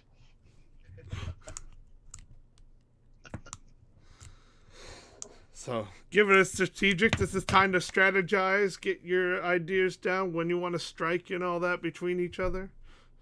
Kind of like a downtime. Yeah. Do you know how we're gonna play it next week? Do you think we should like switch to Crumb and Quinn and like and those Yeah. folks and then like alternate weeks? We can. Yeah, leave that big cliffhanger and then switch back. Yeah. I mean, that one's going to be more of a one-shot thing, you know? Oh, okay. All those characters involved. One takes 3 weeks. You know, I called all those episodes one-shot, two-shot, three-shot. Yes. Yeah, I thought that was cute. One shot, two shot, three shot. Like it's Dr. Seuss. 1 shot, 2 shot, red shot, blue shot. 1 shot, 2 shot. Yeah. Yeah, I'll call the next one red shot, blue shot. So if we get sued by Rooster Teeth, I was never here. That's the nice thing about social distancing. Plausible deniability. Yes. Unless I get to meet the cast of Ruby, that's different. Isn't Rooster Teeth a really big company now? Oh yeah, they're huge now. They've got their own con, like PAX. Jesus Christ. Yeah. Because RTX Rooster Teeth Expo, I think it's called. I remember seeing Rooster Teeth at the time, and it was just them playing Halo and putting their voices in it and the making Halo comedy mission, bits. Red versus Blue. Yeah. And yeah, it's gotten enormous. Like, so many different people. Like, the Nomad, from Nowhere or whatever. Ruby, Red versus Blue, the Genlock has David Tennant in it, of all people. Jesus Christ. And all they started was like they were recording off to whatever Xbox they had, right? And they were using one person, a couple people as cameras, and then they had the people in game just talking over headsets. I remember working at Walmart when Red vs. Blue became a thing. Video explaining how they did the machinima for very early days of Red vs. Blue. So there was at that point. It was just they were just starting out and catching on. Right. Yeah. I remember that. It's just like holy crap. And they were funny. Like this was the days where, like, I just started playing Halo and all that, and the internet started becoming a big thing. Because it wasn't really a big thing until later on in the 2000s. Because not everyone had internets yet. And YouTube was so small, and it was supposed to be a dated service in the beginning. And then people just made videos. And you could only make 10-minute videos. Well, I'm just glad the internet got big enough to support our sanity before the pandemic hit. Right? Right? All right, everybody. You all have a good night. You too, man. Take care. Good game. Good See game. you all Good, next week. good game. Good game. And nerds. Have you ever heard of the Backstreet Boys? I want it that way. Do you like the Muffin Man? The Muffin